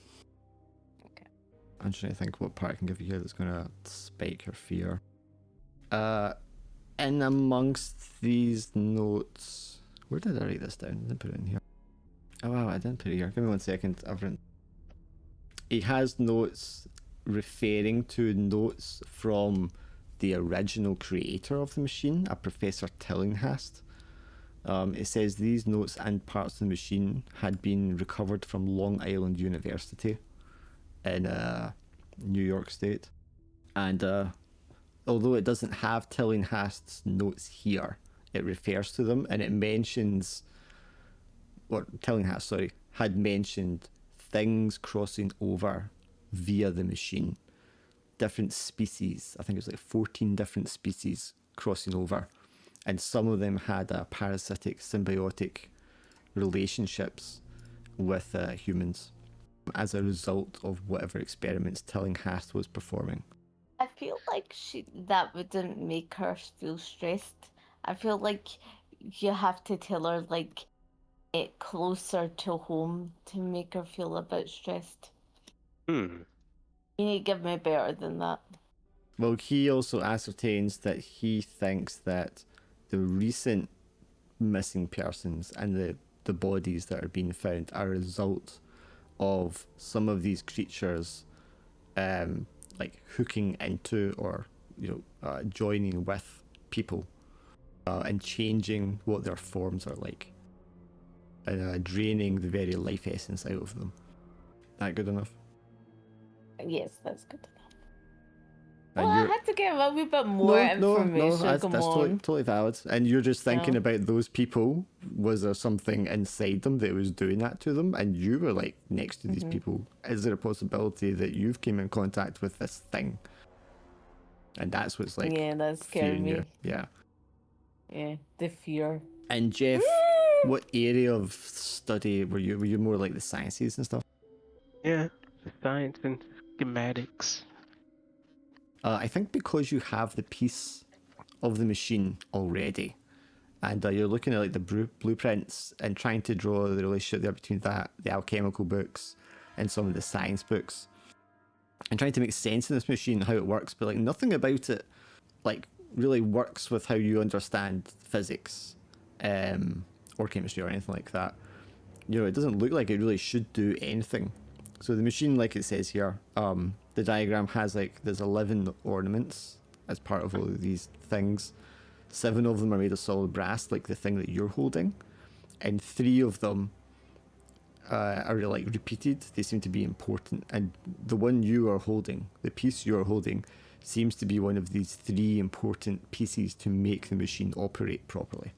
It seems to have something to do with the calibration of it, and perhaps the runes that are on the little brass bit that you have, the way that they are facing has to do with the calibration of the machine. When it's been used to interact with these other worlds or other dimensions, perhaps is being able to open up a gateway, or just somehow allowing them things to pass through from one side to the other. Do you want to roll stress dice for me, Jeff? I'm good. What else? You need to, because you rolled a 6. I know. I'm fine. Okay. Because you just asked and you said you want them. I'm like, no. Yeah, I mean, you're not too freaked out. You're holding together. You're maybe going. I don't know. Would you be clutching the thing? Or would you have it in front of you? Probably my kids thing. I mean, the little brass piece that you have, the little artifact. And I'm just twirling it. Sure, twirling your fingers, and you're just as you're reading this, and your fingers slow down for a second, and you just look it over again, and it has this kind of strange glint in the light, the warm incandescent light of the bulb. It should be a kind of yellowish, golden kind of hue to it, reflecting off it, but it's got this sort of bluish tinge that just seems kind of weird for the material it is. It doesn't seem quite right. But then you're also kind of passed through your head, our carpets are different to the way they were before. My key didn't fit. Could that have something to do with being in the wrong place? Is that why my key didn't fit in the door? Because it's the wrong key to the wrong door? Can I make a educated guess or try to? Out loud? Yeah, sure, of course you can. Already read it in books and stuff, but don't tell me we went to another dimension because of the. I'm saying this out loud, by the way. Sure. To myself. I mean, the 3 of you are sat in the room together, so they'll hear you anyway.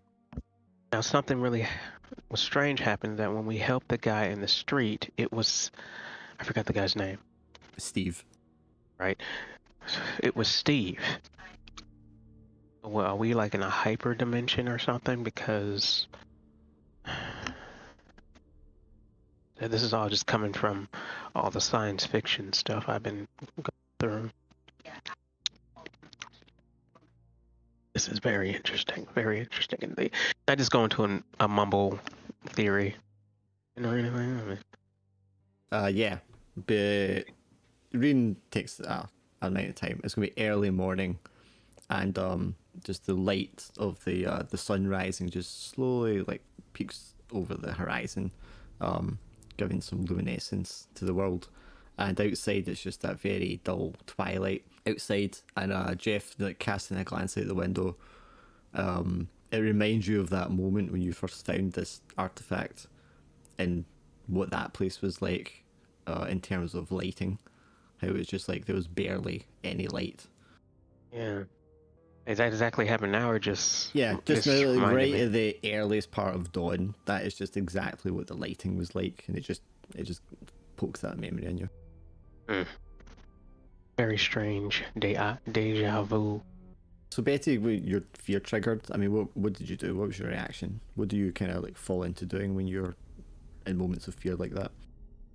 Well, I tend to just want to chat to people and tell them all about it.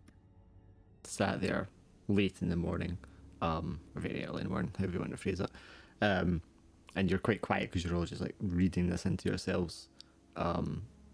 Richard is almost falling asleep because he's not really getting too far. And then he's more likely to sort of read and then just eventually fall asleep face in the book. Yeah. Then Betty starts speaking to you. I just start going Linda. We might be in contact. We might be duplicates. You see, I told you it's the other people's dimensions. I just keep going on about the 14 different species cling together to, with humans, and that we could have just caught it through other people. What if we're not us? What if we're starting to change? Are you playing sarcasm? Because, this is kind of serious to me. Would you be up at the mirror, Betty, like lifting your eyes up and checking your eyes and all? Yeah. You're like, do I look a little thinner than yesterday? Still got that hot bod. I am going to throw you out, by the way. What? Joking, I'm joking. I mean, I don't know if you start like nodding off when it gets to dawn and you're done reading what you're reading, or if Betty's still kind of like in a panic when Daniel's like woken up and grabbed a coffee and made his way into the room with you all. For your part, Daniel, you have quite a peaceful night's sleep, deep and dreamless. Oh, that's nice. How do you wake up, like, if you have such a nice sleep? Because I'm imagining you wake up and go, is it all? Nope, still in the motel. Bugger.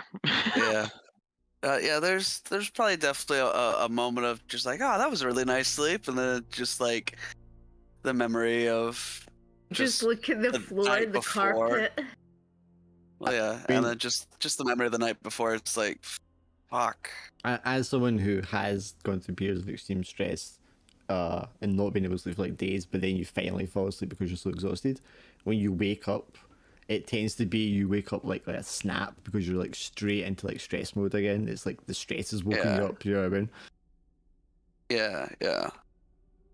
It's just, Daniel's just already up and at him, dressed, fresh pot of coffee.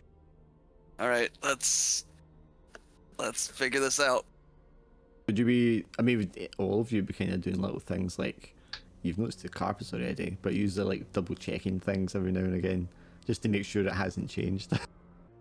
Actually, I think, I think, Daniel's just like in this very goal-oriented mindset at the moment, and then just like every now and again he pauses and just like, wait, is, just checking his surroundings, checking his room, if anything's different. No, I mean, you check your room, double check it perhaps even. Everything looks the same as far as you remember. Yeah, and he'll prepare a fresh pot and make his way over to room 14. Anything different about this room?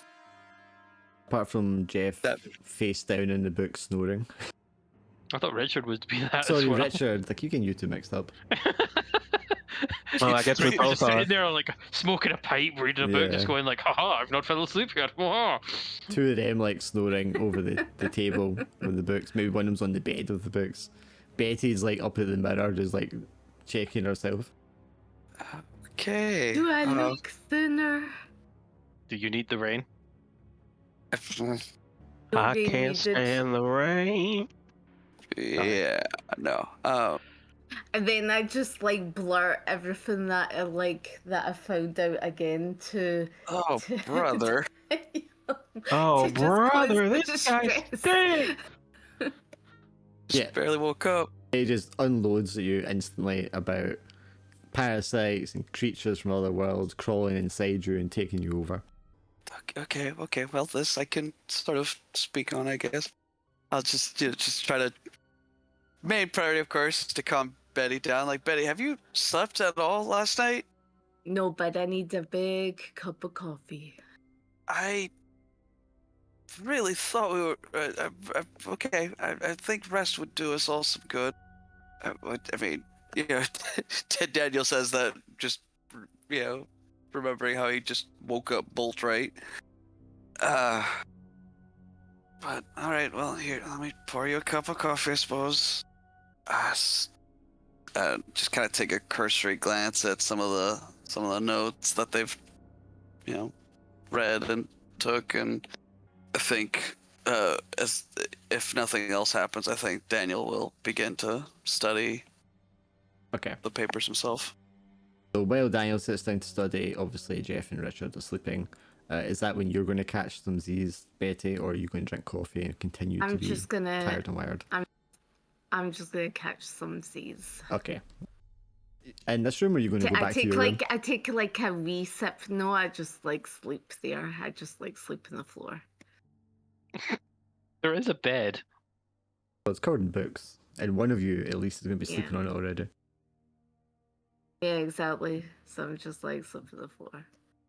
Okay, so I don't. Since you're itching to, you can roll your investigation dice to get 2 of them. Oh, hang on. What section are you kind of like peering into? Definitely the alchemy and the metaphysics and All that you know, stuff. Okay, the voodoo, that schmoodoo. stuff. Okay, so you're gonna have 2 dice. Yeah, definitely my bag. 3 men between me and the Oh. door. Yeah. You happy with that? This is how you can go without taking stress. I mean, yeah. Nah. Okay, everything humanly possible. Yeah. I'm fine with that for now. Since when has a priest been human? He's superhuman. I'm not trying to convince you to roll stress. I'm just being playful. No, you know, I can't. All right, yeah. Okay, so Yeah. your investigation more into the depths of the alchemy, because of course you have a passing interest or passing knowledge in alchemy, but the textbooks here allow you to kind of like go deeper into that, and some of the, not just the symbols, but the combinations of them, the arrangement of them, which was transformation before, transmutation from one material into another. In the context they're given here, it's more about things passing through gateways and doorways. It's not just about from one form to another, it's about from like one variation of a form to another. And this kind of aligns with what they've already read out about when it's talking about like the different phases that reality can exist in. Yeah. So we're dealing with people and things being where they're not supposed to be. The machine, obviously, and how these symbols pertain to it, are to do with, like I said, for opening up things and allowing things to pass through from like one form to another. And there's maybe a suggestion there that when they pass through, they themselves are not exactly the same because they have to be different to exist in a different phase. Whoa. He's got books there that are on like hypnosis and mind control. There's some cursory like notes and stuff on like the use of hallucinogens and different experiences you can have in different like states of mind, including like when you're asleep or that strange like, in between sleep and awakeness that you can have, and how that might open your mind to interpretation and be able to view things you wouldn't normally, and perhaps you can see into other places you wouldn't normally be able to see into. Like they are there, they do exist, but it's just not normally visible to you unless you're in a certain like state of mind or under a certain the influence of something.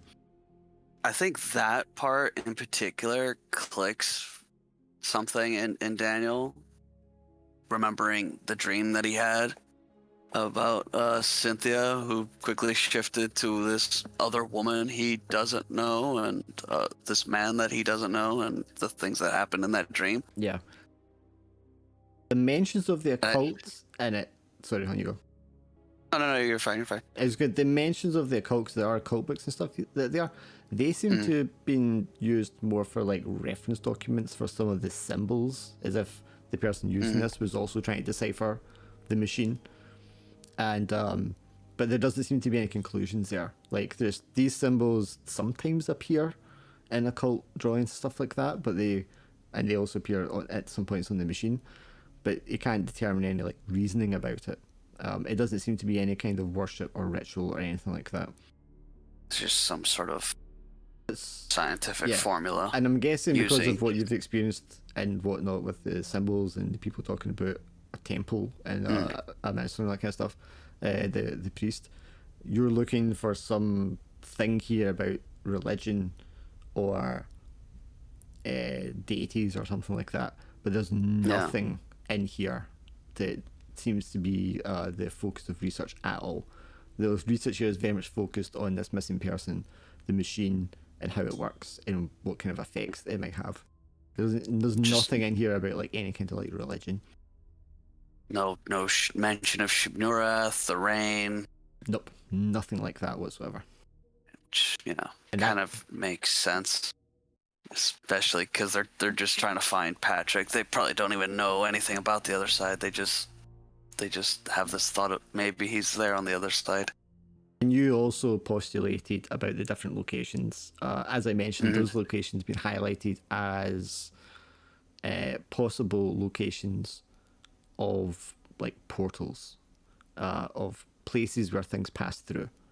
And there's references to the Shoshone people, the native people of this region, and their older stories about the tribes of little people that ate human flesh and would disappear and could never be like tracked down. Mouse? And these stories are like ancient stories, Yeah.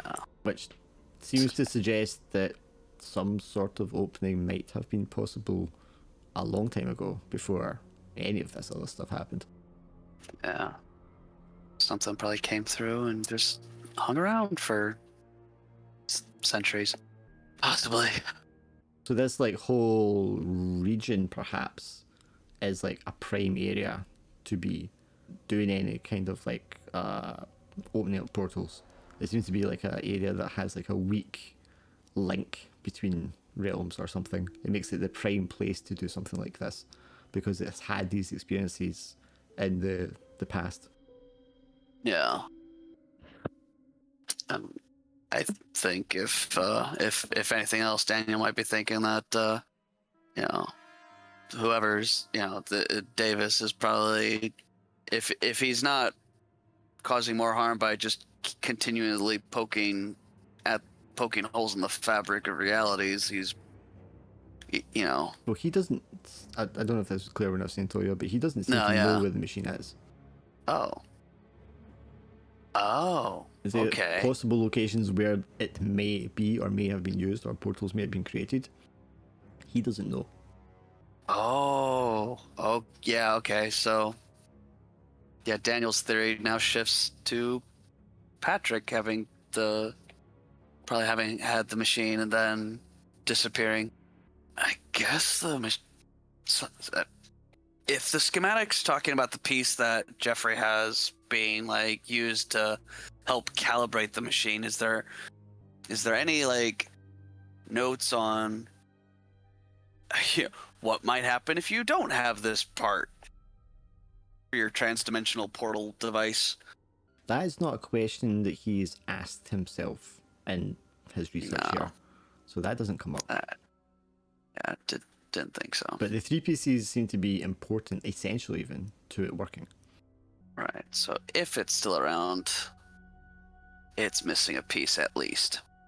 And then I think, well, the last thing I want is while you're like reading, and you're going to be there for the better part of the day, they'll all be like waking up mid-afternoon, but early afternoon just after lunch, maybe when your stomach's just starting to grumble, Daniel, there's a knock, knock, knock at the door. I'll peek through the Two gentlemen with black suits, white ties, black suits, black suits, black ties, white shirts, and those black hats that all the ALA cops and stuff used to wear at the time period. Yeah, of course. Standing at the door. I'll just keep the I'll keep the chain on the door, but Daniel will open it up. Good morning. Can I help you too? Yes, we're looking for. He's got a little notepad in front of him. We're looking for Mrs. Booth, and Mr. Ford, Mr. Quinn, and Mr. Brown. Might I ask who you are? My name's Carson, and with the Bureau. The Bureau? The Federal Bureau of Investigation, sir. We'll stop there tonight. Yeah. Daniel takes out his shotgun. No, I'm just kidding. Oh. Whoa. So stuff happened. That was wild. I'm just giving you a little moment to process. Yeah. My head hurts. He's like, I'm done. Yes, I mean, you can have some time to write down any notes or thoughts you want in your journals just now. Because you might need to. Oh fuck, yeah, oh my gosh, oh boy. Fucking Albert. Yeah, Albert rolling a 666 was No, yeah, that was amazing. was like, oh, he's gonna lose it. Yeah. And then yeah, if yeah, I'm so glad that you let me like look for a sign, quote unquote, and then find that symbol. I was like, fuck, I mean, would he take Albert's advice or like I don't know, I think Daniel feels like there's too many things that seem to be calling out to him that he's just like I can't leave this alone. Well, thinking about what he did previously, it's all about Yeah. unraveling, mysteries of bad things. Yeah. And he's trying to do his best to help people, and can't just leave No. people to their fates. That's not good. And then Jeff is trying to, do justice to his friend, and Betty's like, what a scoop. Dude, I'm genuinely surprised that nothing I was fully expecting a dream thing to happen. I'll be like, oh fuck, here we go. Oh, I know you were. Shit, man. The moment that Daniel meets his mirror self, it's gonna be fucking wild. You also had enough things to think about. You didn't really need another dream add into it. No, that's fair. That's valid. Oh fuck, I gotta. Oh But boy. you know so much now, so obviously it's easy now, right? Yeah. Well, no. I need to go to that fucking ranch. That's what I need to do. Need to find out what the dog was barking at that fucking hill. I need to go to that damn ranch. And then this is making you forget all about Samuel and the Ryanite. Well, no, I haven't forgotten, but definitely swapping my priorities now. Cause I was straight up foaming at the mouth for Rhyolite and Samuel, but now I gotta go to Starchild Ranch. Ugh. I also noted on your notes how far away the locations are, so you can sort of prioritize. Yeah. Which I think. Groom Lake is so far away you might not even bother. Yeah. Because it's a more than a 3-hour drive to get there. Mm. Assuming you can get there. They might not let you on the airfield. Yeah, probably not. Forgot how far. Wait, where was the thing where it says how far away? The RV books notes where it mentions the different areas. I just wrote how many miles. Okay, away that's they the are. one. Yeah. Oh, Rhyolite's just closer. Yeah, you might want to But do the closest Starchild one Ranch first. is that far away.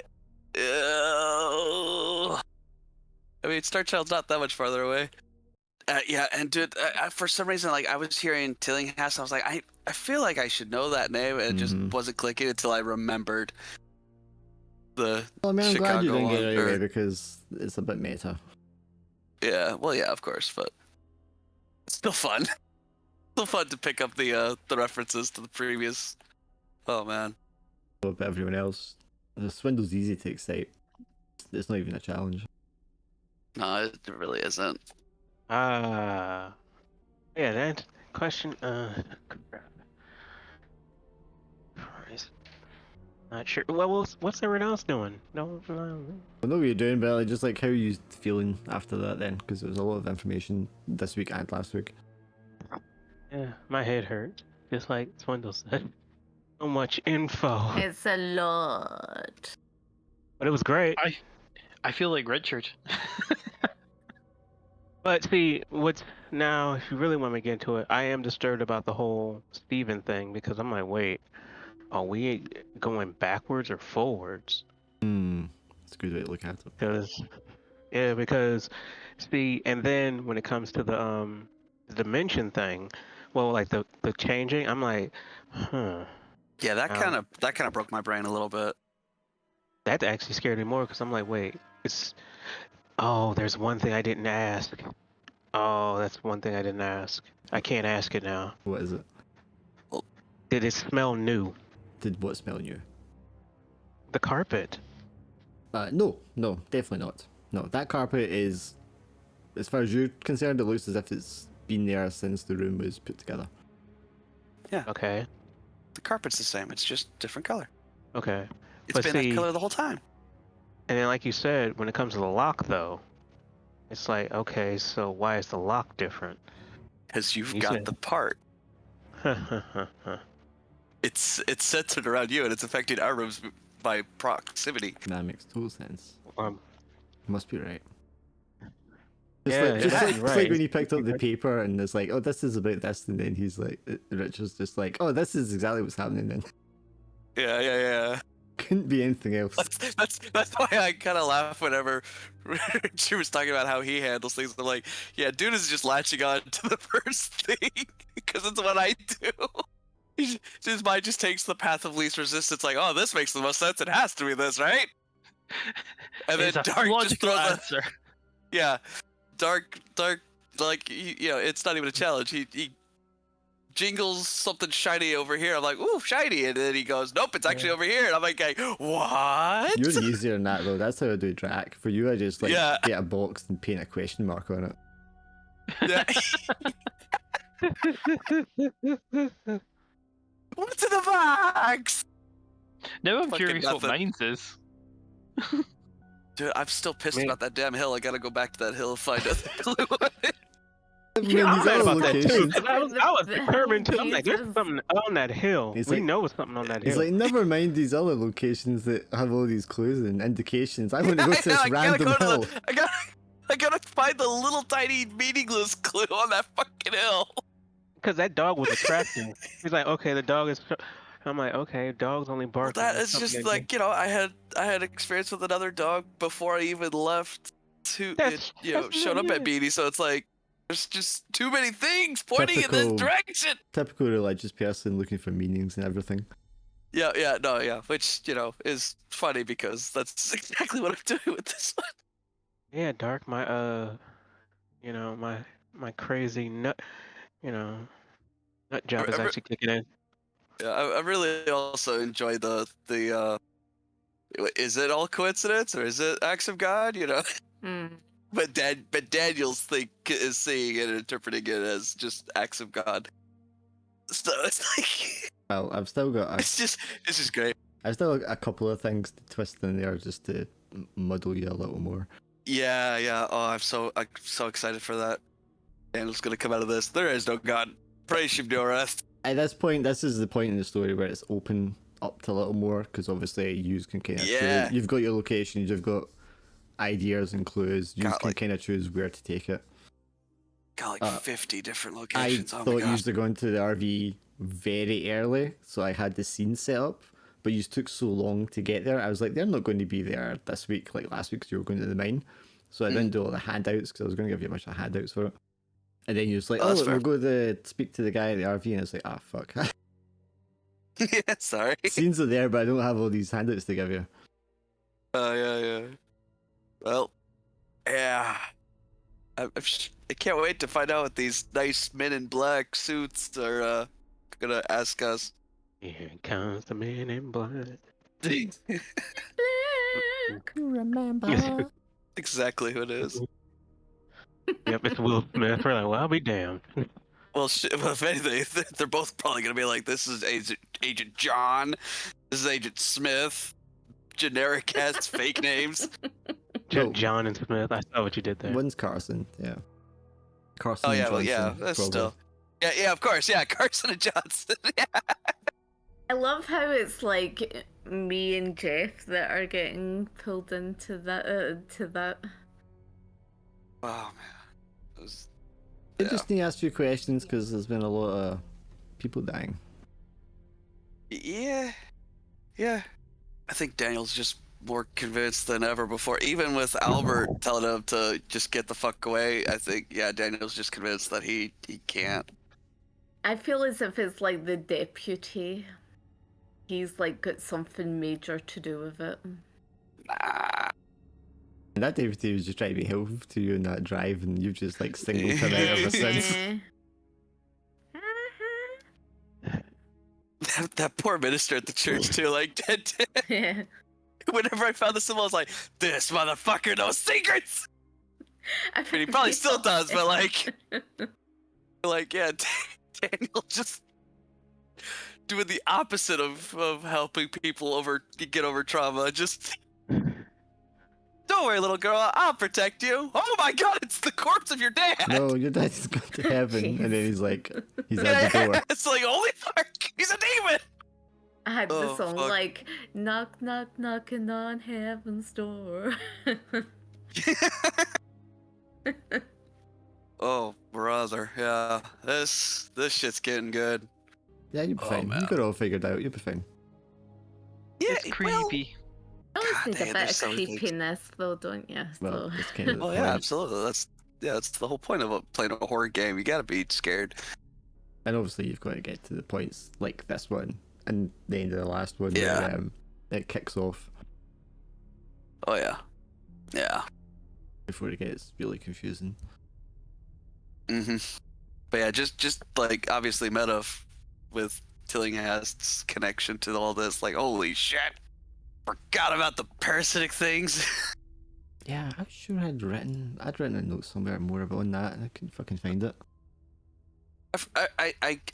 I might be confusing. Was Tillinghast the like slug thing that Rocky Yes. stabbed? I Okay. thought Callum might remember as well, because Callum went into the basement and spoke with the thing that turned out to be Tillinghast, but that was also when Callum's Yeah. character Paul went crazy. Yeah, yeah. Freaking Rocky was Oh. like long gone by that point. Yeah, Callum, if you recall when you went into the basement, there was all the knot rat things bursting out of like egg sacs, and the Oh, weird yeah. creature you were talking to. Yeah. Oh. Yeah, that was Tillinghast. Yeah. oh well. Good Interconnected game, universe. everyone. I am knackered, so I will say Yeah. farewell. Yeah. Good game. Have a good one. Neat. Sounds like bedtime. Have fun, guys. Yeah. Yeah.